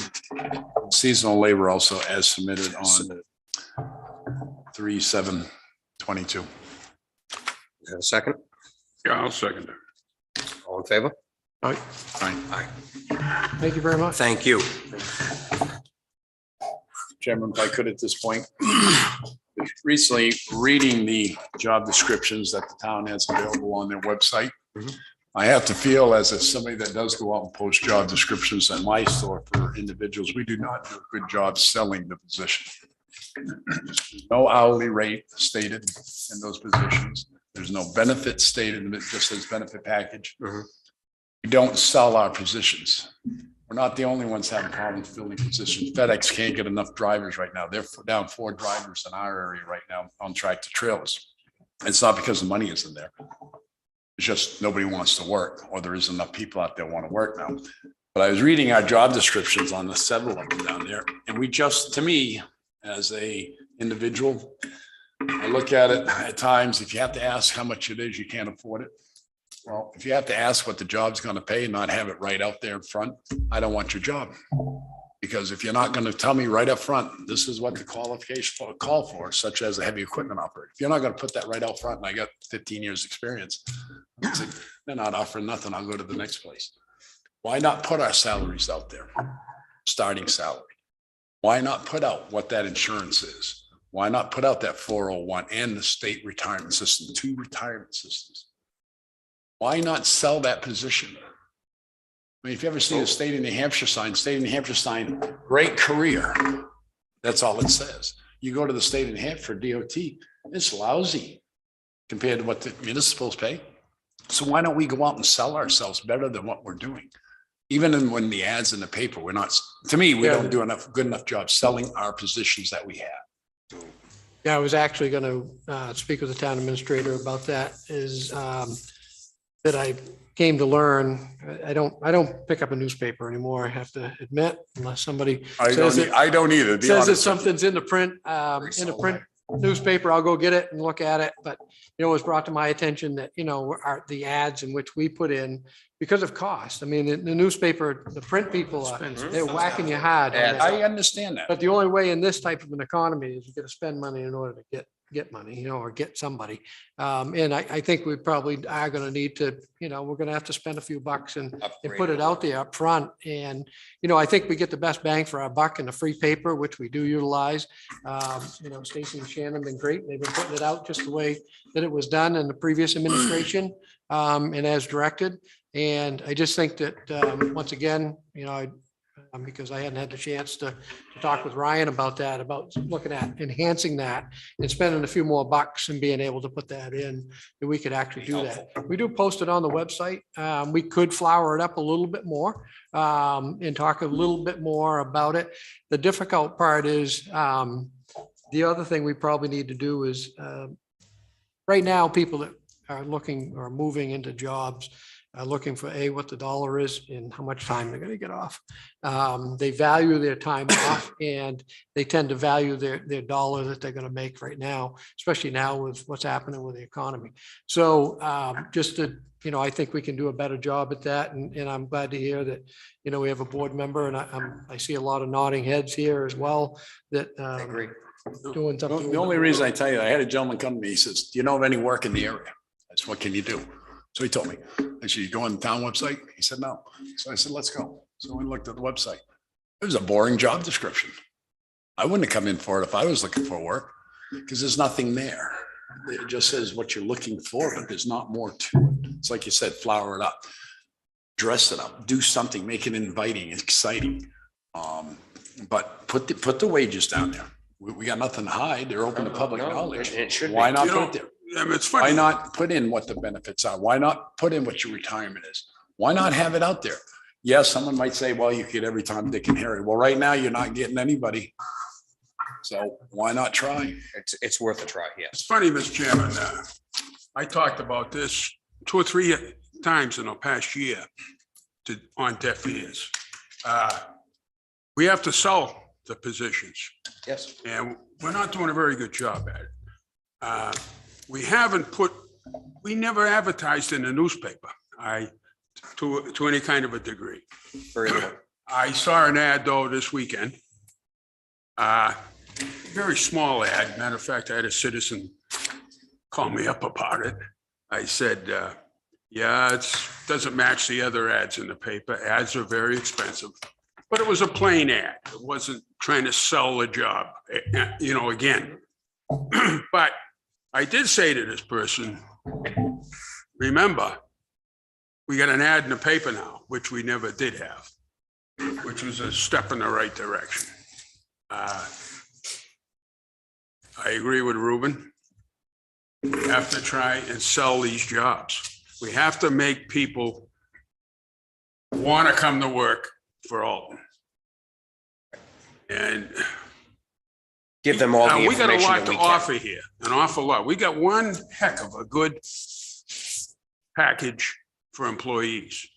Yes, we do. Personnel package, vacation time, sick time, a curable time, and all, we got some good benefits here. We do, and we should be able to get people quicker than we are. Yep. And I think we have to start being creative. I agree. I agree with both of you.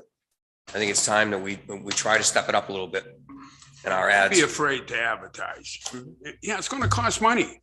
So right now, individual department heads for their, based on the comments I'm hearing tonight, it's, this is, my thought is to develop a standard benefit package caption that goes with all of the job with all the job descriptions or ads, so that, you know, that package is universal for all employees. And that way we can standardize the ads more so, instead of having fluctuating information from a police officer's position to a laborer or a facilities attendant.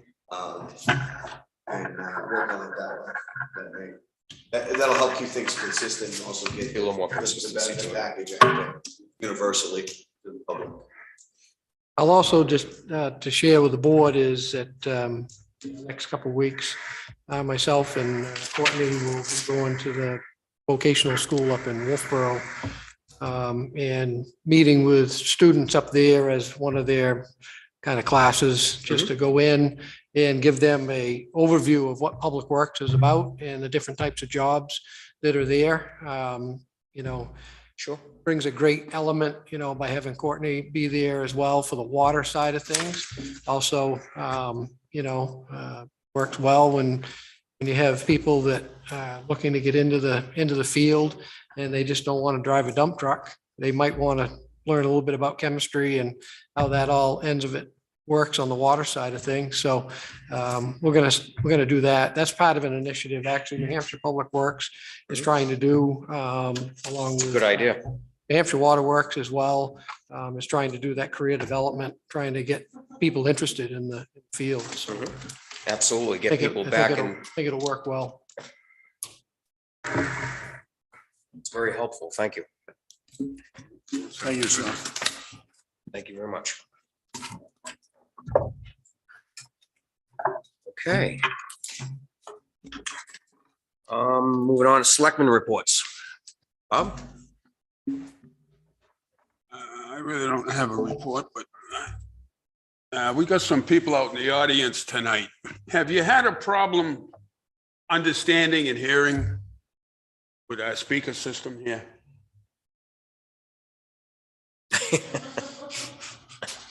I think that's something we should be more, He moved that, all right. yeah, we should be more aware of because I'm usually loud enough. Not complaints, but a couple of people with concerns that really couldn't hear a lot what was going on amongst us in our discussions here. I'm kind of blessed with one of those voices. I don't need one. I think I could be. No, sir, I've had no committees or that have met at all. Rock? Okay, nothing here at this time. Town Administrator reports. Mr. Chairman, I only had one issue, one item. I had put a petition in front of you that it was dropped off. I will say that I see Mr. Farrell in the audience here, and I don't know, he arrived. I was originally bringing this up under TA report, but if he's going to address it in public input himself, we can push the item to then, or we can discuss it now, whichever the board prefers. What would be the board's pleasure? Wait till public input or hear him now?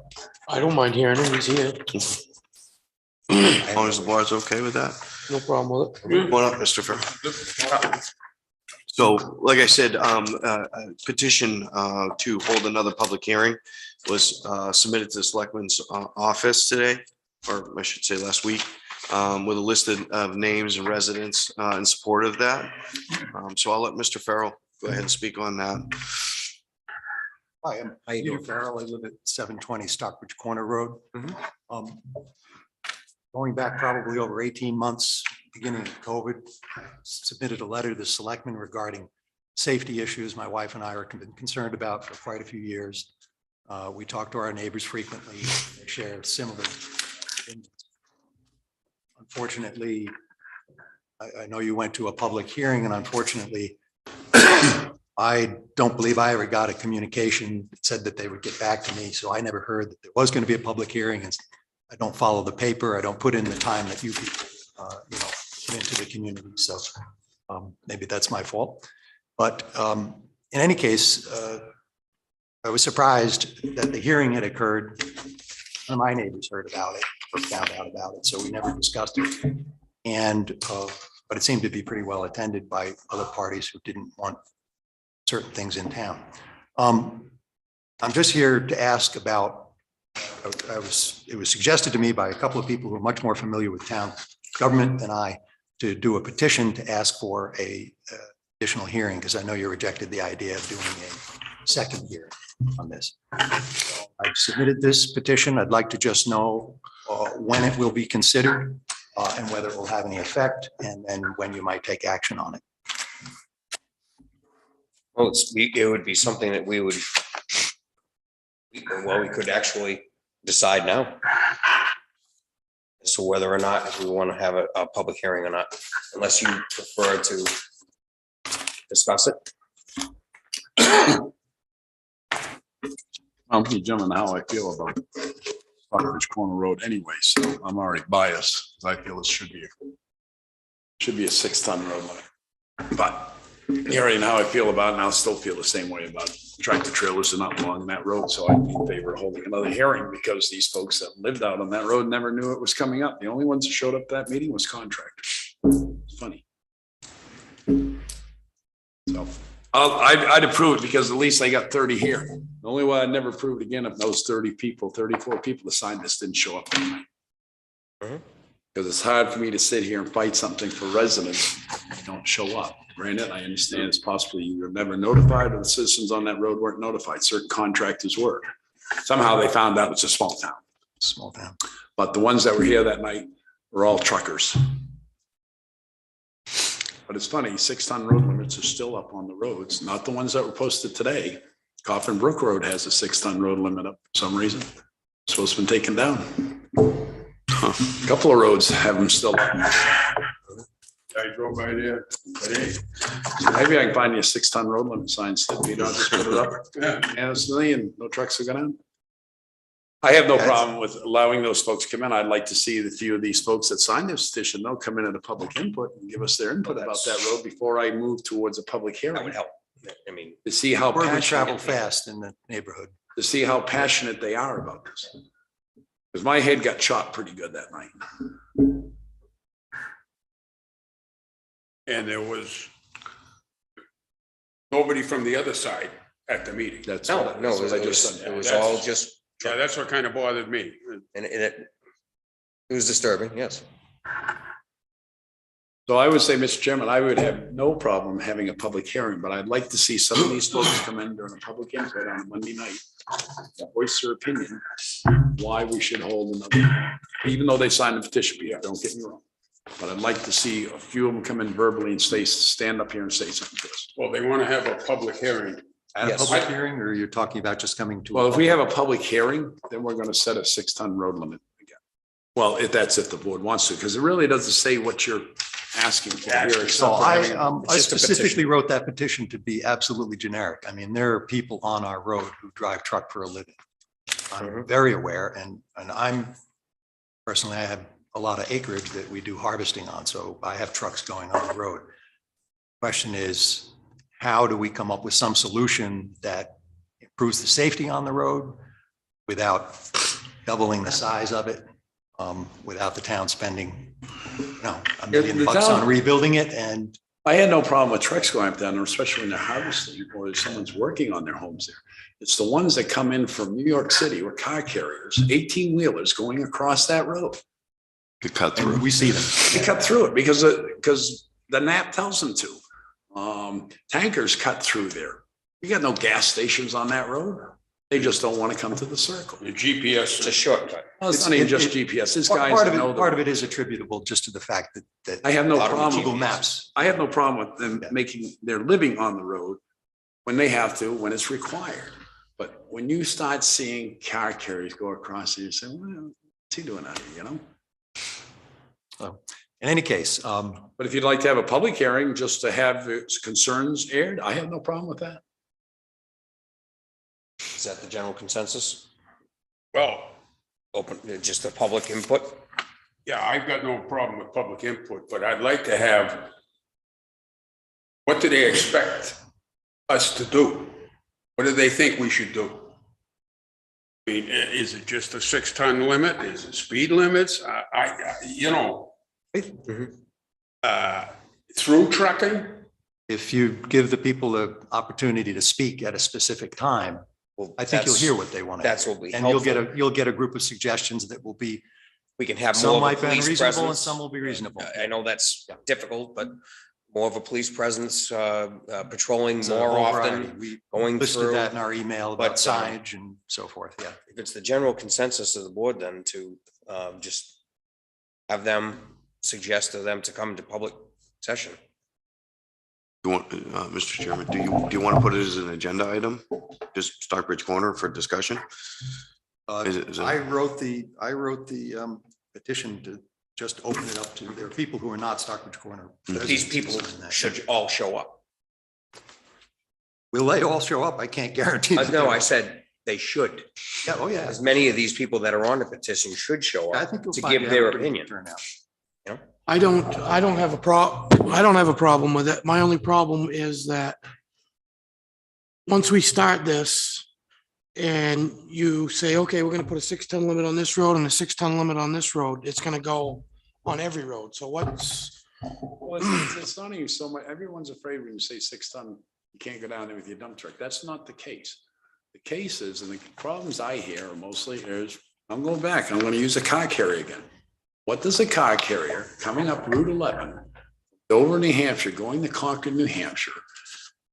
What business do they have driving on Stockbridge Corner Road when the state provides an adequate road, wider, more accessible, right in the traffic circle, right out? Now, most of those car carriers now have been going through this area for years. So they know there's a shortcut there, so they don't have to come up. A lot of times it's the Mr. DOT that's sitting out there. Just gonna say that. Mhm. But also the way across, and they turn right on the Coffin Brook Road. That's no place for a car carrier that's going out 140 to Tilton. And that's what some of these folks on these roads are concerned about, because you take Grand Hill Road right now, like I just said. The highway, the public director cannot go up there, his 1-ton, which is a Dodge 5500 with the wing on there and a plow on there, and stay on his side of the road. Now, that should be a 10-foot plow, I believe that's on the front of that.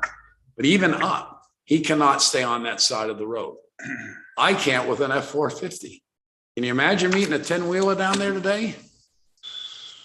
You can't get by. So these folks are worried about the safety of their kids pulling out of their driveways when they see an 18-wheeler coming down.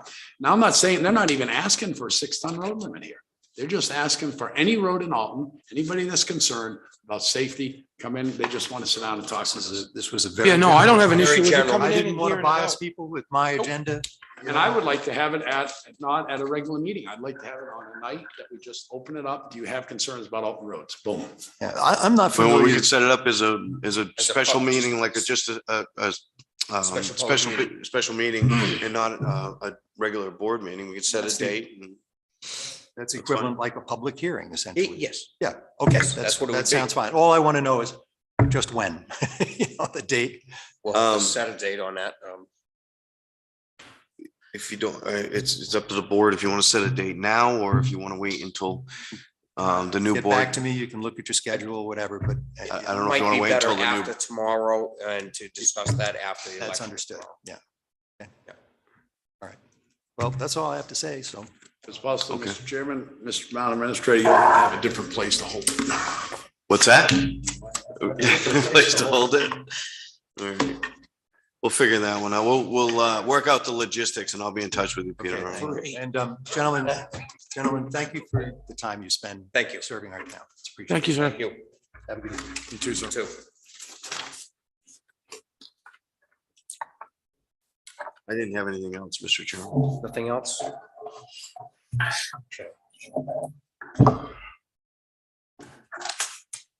Minutes. Just writing something down. Mr. Chairman? Yes. before we Get into the minutes. I'd like to move that the January 25th, 2022 February 7th, 2022, non-public minutes and February 14th, non-public session minutes. We put on hold till next season because I got some here on my desk tonight that I didn't have in my packet today. Nor did I I. did not have time to review my notes to these non-public minutes, so I'd really prefer if the board would please me to hold off on these for one more meeting. The only thing on that is some of this fell on the old board and shouldn't be going on to the new board if there's new board members. That's true, but you'll have, it's possible there'll be 3 of us still here, there'll be 4 of us still here.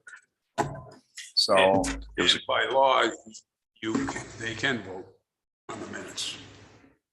Okay. By law, they don't have to. there's just some things that I feel are gonna need to be released on this, and I want to make sure they're accurate to my notes, or I would have recommended to approve. Regular minutes, I have no problem. What's everybody else's wishes? I mean, Well, I have no problem voting on them myself.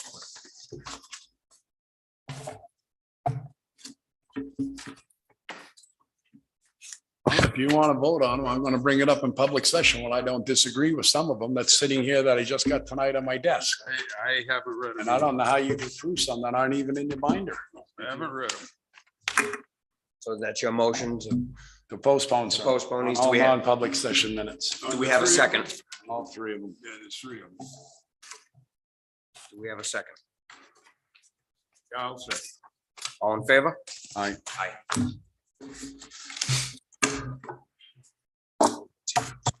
Chairman, I make a motion to approve January 25th public session minutes. I'll second that. All in favor? All right, Aye. Chairman, I move we approve the February 7th public session. Second? Second. All in favor? All right. I move we accept February 4th public. Do we have a second? Second. All in favor? All right.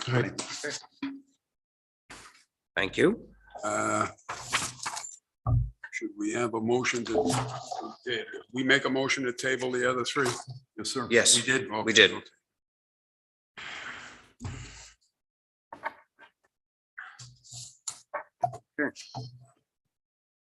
Consent agenda approval. Make a motion to approve the consent agendas of March 7, 2022, items 1 through 7. Second it. All in favor? All right. Aye. Aye.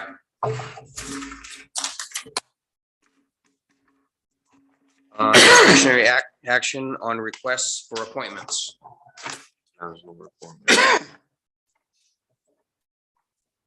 We open up to public input, 5 minutes per person on any government or town business.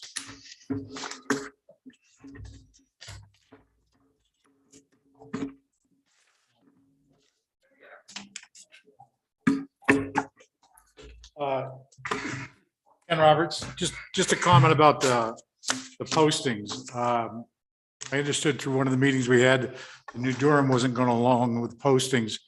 Maybe we can get the town administrator to talk to the New Durham town administrator and see if we can figure out if those postings would actually be in New Durham as well for the road we were just talking about.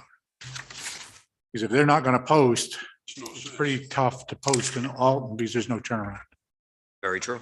So It's always the case that you could ask them that they could put a sign up, 6-ton road limit posted at town line at their very intersection. So then they would know enough to make a right-hand turn to go back out. posted ahead or something, yeah, Yep. something, maybe you can talk to the town administrator over there and they can talk to their board before the, It's worth a try one more time. I just hate to get in the middle of this thing and find out we can't do anything down that way.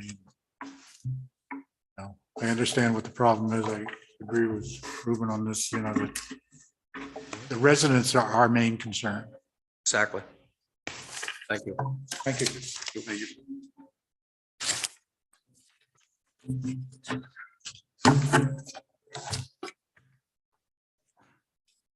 Morning, Car. I bought a decibel meter. if you don't use the microphone, you're under 40, regular conversation is 60. Most of tonight, it was 50s, which is, you go 30 soft whispering, 50 rainfall, and 60 is normal conversation. If you don't talk in the microphones, it's below normal conversation. Microphone's gotta be turned up. There's the answer to your question. I noticed on the water bandstand approval, you're gonna have volunteers say yay or nay on whether people can use the property, public property. I don't think that's correct. Well, generally, the committee was the one that was was contacted first. And then the committee member would bring it to the selectmen for approval. And they're volunteers, correct? It's a committee that was put together. Yeah. Yes. Volunteers. Yes. I don't think that's correct, that they have authority over town usage. I have just. Well, it's not authority. They're coming to us for the authority to do the actual venue. So if this group that is asking for it now, if the bandstand committee said no, what would happen? Okay, I've only got They 5 could be- minutes. I think Yep, you they could be understand my overridden. point. Appointments, you appointed a bunch of people tonight. Why aren't you waiting till the next board sits? Because their term was expired, so it got brought before Well, us. I think they could wait till the next meeting, couldn't they? Are you gonna have any packets for public hearing on the cemetery? Are there gonna be any packets people can look at? Well, it's something that we can look into, and we definitely do that. Yep. Now, on last page of the book, town report, is the capital reserve balances. And if you look down here under the fire department equipment, in December, $129,863.62 was taken out of that fire department equipment. Now, I think you all know that the attorney told you people that that can only be used for a new fire truck. So why did you people apply to the trustee of the trust funds for $169 be taken out of the trust? Well, without that paperwork, what you're reading in front of me, I wouldn't answer your time, Maureen. I don't even know what you're responding have this to. in I don't front have a book in front of me. So it'd Just be, don't have this in front of us. Okay, well, I did a little research and it was used for $75,000 for purchase of a used fire truck. 1973 article is for a new fire truck. Mobile radios with installation, lettering for the ladder truck. Mobile radios were $3,660. Lettering was $2,247. Equipment for the ladder truck was $859. You also, motor repairs for engine one, $37,787. Again, that reserve fund is for a new fire truck. I may, Mr. Chairman, just to clarify for you folks is, for the board, is that total dollar amount that he's speaking of that came out in December was the final transfer. These expenditures were out throughout the year, but when they do the accounting, they move the money all at once. So I want to make sure for the board's thought, you didn't approve these items all in December. This was throughout the year. This is throughout the whole year. Yeah. Yeah. However, final request for the funds was in December. So it should have been after the attorney told you can't use it except for a new truck. These should have not been put in front of the trustees to be taken out. I also found out the trustees of the trust funds had no paperwork of what these expenditures, what they were asked for to take out. They had no paperwork. All they have is a number that's put in front of them.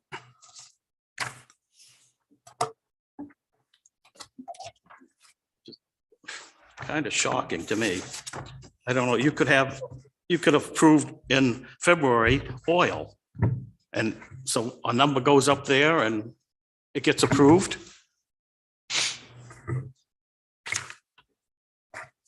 And I also ask about these warrant articles. Came to Article 30 and it said the planning board couldn't make a recommendation on one of those articles, correct? Then my question is, why is it say recommended to CIP in almost all of them? Although there are some that aren't recommended by the CIP. Because the CIP is a committee. From what I understand, the CIP was is a committee that's put on, it's under to just suggest, but a planning board is an elected board, and that's why it couldn't be done. Well, it's a capital There's a difference. improvement program.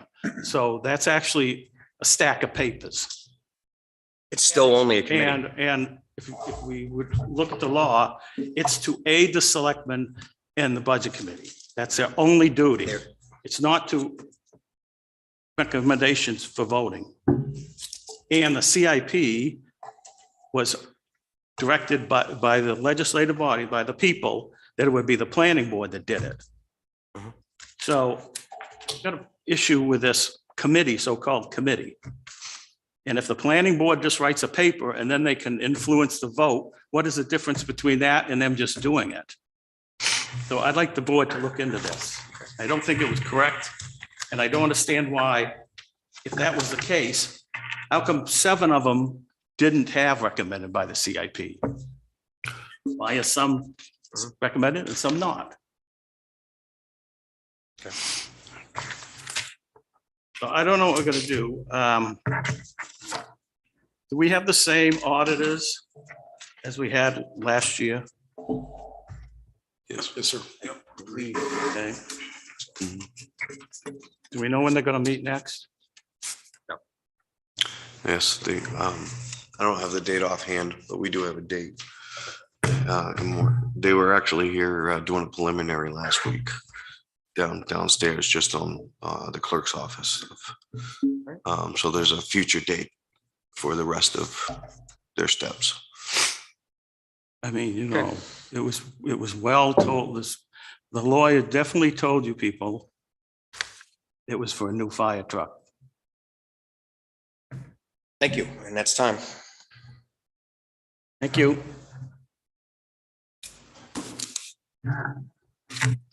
Okay.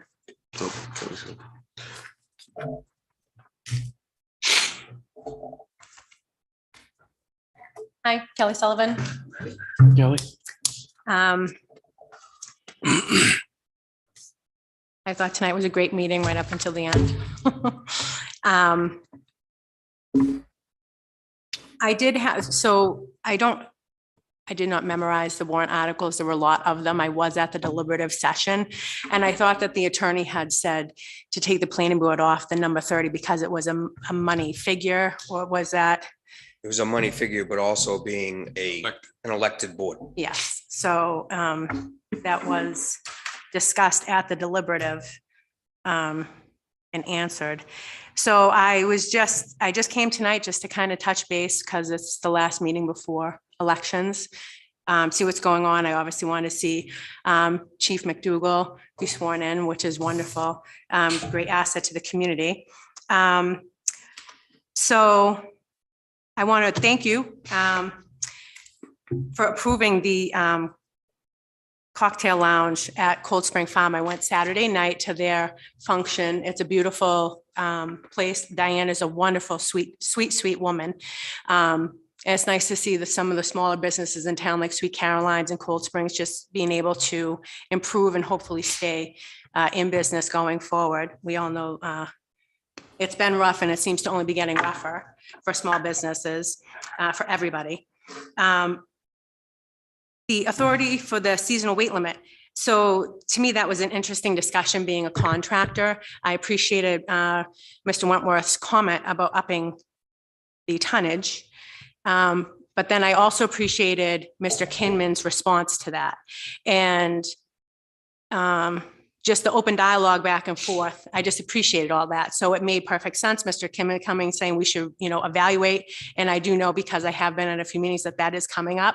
So I just appreciated how that happened.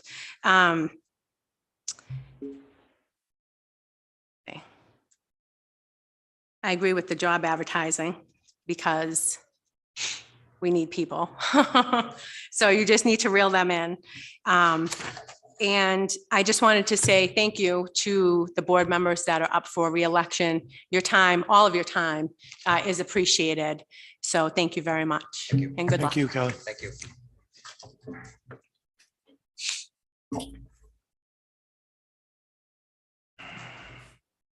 I'll be the last one. Okay. So in terms of the job postings, I just wanted to bring up something that I noticed as a department head. We have a lot of new faces, a lot of people moving around into each department. Most of you guys know me as the water superintendent, but my utmost favorite job is being a mom of a 12-year-old boy who is very smart. Something that he brought up to myself and Brock was the word fail. And to most of us, we hear the word fail and we get upset and we go, oh no, what's going on? The way he looks at failure is your first attempt at learning. I would really urge everyone, board of selectmen, public, everyone, to help these new employees, guide them in a productive way when they make mistakes. I'll share a quick story with you guys, and I'm gonna throw you under the bus as well. Not really throw you under the bus. When I went to Meredith, I started working on sewer. I never knew anything about sewer at all. And I went into this little job trailer that looked like a PlayStation game. There's a camera going down the pipe. And I got all excited because I didn't know what I was looking at. Well, I said, oh, there's something. What is that? Well, you know what's in sewer and what it was. And we zoomed in on it and lo and behold, that's what it was. So I was stepping into something that I was unfamiliar with. Just like I think tonight was probably your first time as a chair swearing in a police chief. So we're all kind of venturing into things. People are doing things that don't normally do. You have people that are water operators working at transfer stations. You've got all kinds of different things going on. So mistakes happen.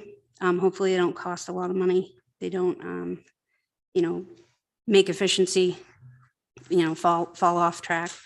But remember that, these people are the ones that are working and they're trying very well to keep things moving. We have a great staff, a great team.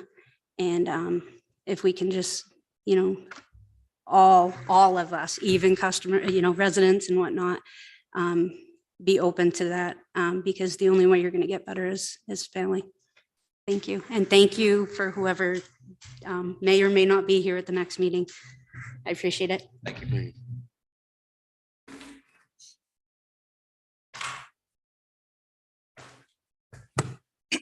Lauren Carr. It's strange that you have set the precedent tonight, that if somebody writes a letter complaining about something, now they can come up and talk. Mr. Farrow wrote a letter, and then now you've had him come up and talk to you, present his case. Basically had a petition of names. Yes. And we had public hearing, then we had another public hearing, and they didn't show up. He wrote a letter. And then you people said, well, yes, come on up and talk. So all I have to do is write a letter from now on and I can come up and talk about an issue? Because you set the precedent tonight. And it's strange. I heard, well, the contractors came. Only the contractors came. Well, I think they're taxpayers. I think they live in the town. And I don't understand. Someone didn't show up for the meeting and now he gets shot number 3. That's pretty interesting. And I hear, I'm totally against it. I already got my mind up. I was totally against it. I said I was for it, Lori. And No, I was. you're for it. You already said what your I had position is. 34 residents sign That's a right, petition. and they didn't It wasn't show- just one, it was 34, sir. So don't try to make it was all about one guy. One guy showed up tonight because I didn't hear about it. So I get another shot at it. I already made up my mind. I think it should be 6-ton limit. No, I Let's never get the said that. 34 people in here and back my position. You think that's fair? What is it? You're gonna start sending out to notes to certain people to show up? No, 2 hearings you had that's right. and they didn't show up. So let's give them a third shot till we finally, so we hear what we want to hear. Well, I Come think- on. The petition made a difference. And As far as they I'm had, concerned. you had the hearings for that petition, didn't you? No, sir. 2 times you had Didn't have a hearings. petition. No, for that's more. new. We didn't have a petition. It's the for- same issue. Come on. It's a new You petition by the know- people that didn't show up. Yeah, okay, yeah. So I get shot after shot. So is it, as long as he keeps doing petition, Why not? Boards of Selectmen did that for years at town meetings. Kelly Sullivan. I'm not, time is money, so I'm not big on wasting time. I do understand to Mr. Carr's point that 2 hearings might have been made. As a citizen, I would take into account that Mr. Farrell, I think his name was, showed up tonight, had a letter, had basically a petition with 34 names on it. So I would, as a citizen, I would take that into account because we see how many citizens are here. So I appreciate that you would take that extra step to listen to us. Thank you. Chairman, Yes. correspondence with him in the town before. He also stated he was told he would be notified of a public hearing, That's right. and he claims he was not. Was not. Now, does he have to be, does he, or shouldn't he been, but that's one of his concerns. And I know what I think about the issue, but I have no problem revisiting it on those circumstances. I don't have a problem revisiting it, but I can tell you my position isn't gonna change on it. You can revisit it once a week if you want, but I'm not gonna change my position, and I think I made that clear when he was here, but I just, if they want to speak, then they're taxpayers, they should, just like Lauren should be able to speak if Lauren wants to speak, or Kelly or whoever wants to. I think that's what we're here for, to hear what they have to say. Sorry, Kelly Sullivan. And I did just, obviously, as intelligent adults, you can probably gather if the person sitting here is genuine. And Mr. Farrell seemed very genuine. He was not notified, and I would take all of those things into account. So it's more of a issue. It's a base by base. So again, thank you. Just to clarify, Mr. Chairman, on the whole notification issue, I think I provided the board with the paperwork, but just to reiterate for the people that are speaking about the matter now, this issue was raised pre-COVID, and we shut down the town hall for public meetings. So the issue got postponed in excess of close to a year or more. During that time, the person of contact had left the service of the town. And he was conducting email communication with that one individual. So that's where the communication broke down at that point. That individual retired. We never had a public hearing until the town hall was opened back up. Well, actually, mistake, we had 2.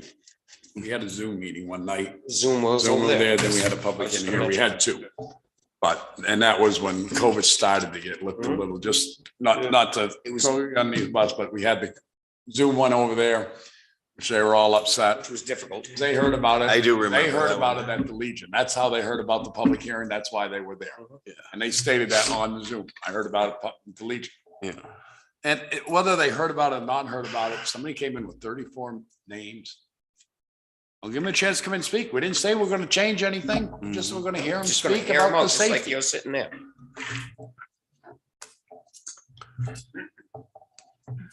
you know, I think government ought to treat everybody equally. To somebody say, please notify me, like there's some special individual, doesn't seem like treating everybody fairly. really. Somebody comes in and says, I've got this issue.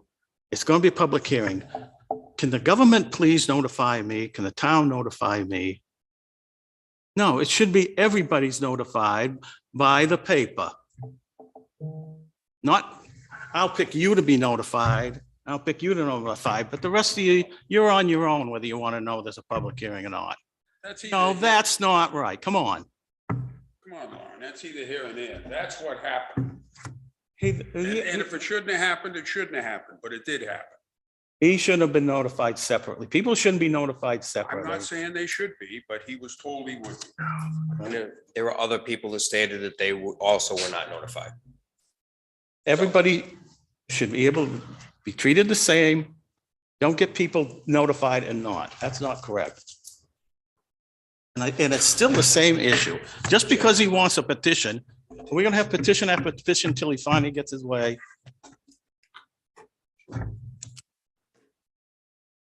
Any more public input?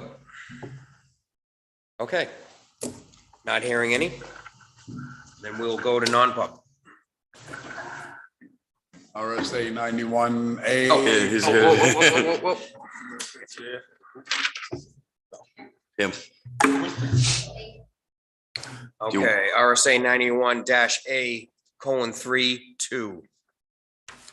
A and E. A&E. Yes. I'll second it, Mr. Chairman. All in favor? You gotta hold the board, sir. You aye, hold the board? Right. I gotta leave for Ryan. Yes. Yes. Yes. Yes. Yes.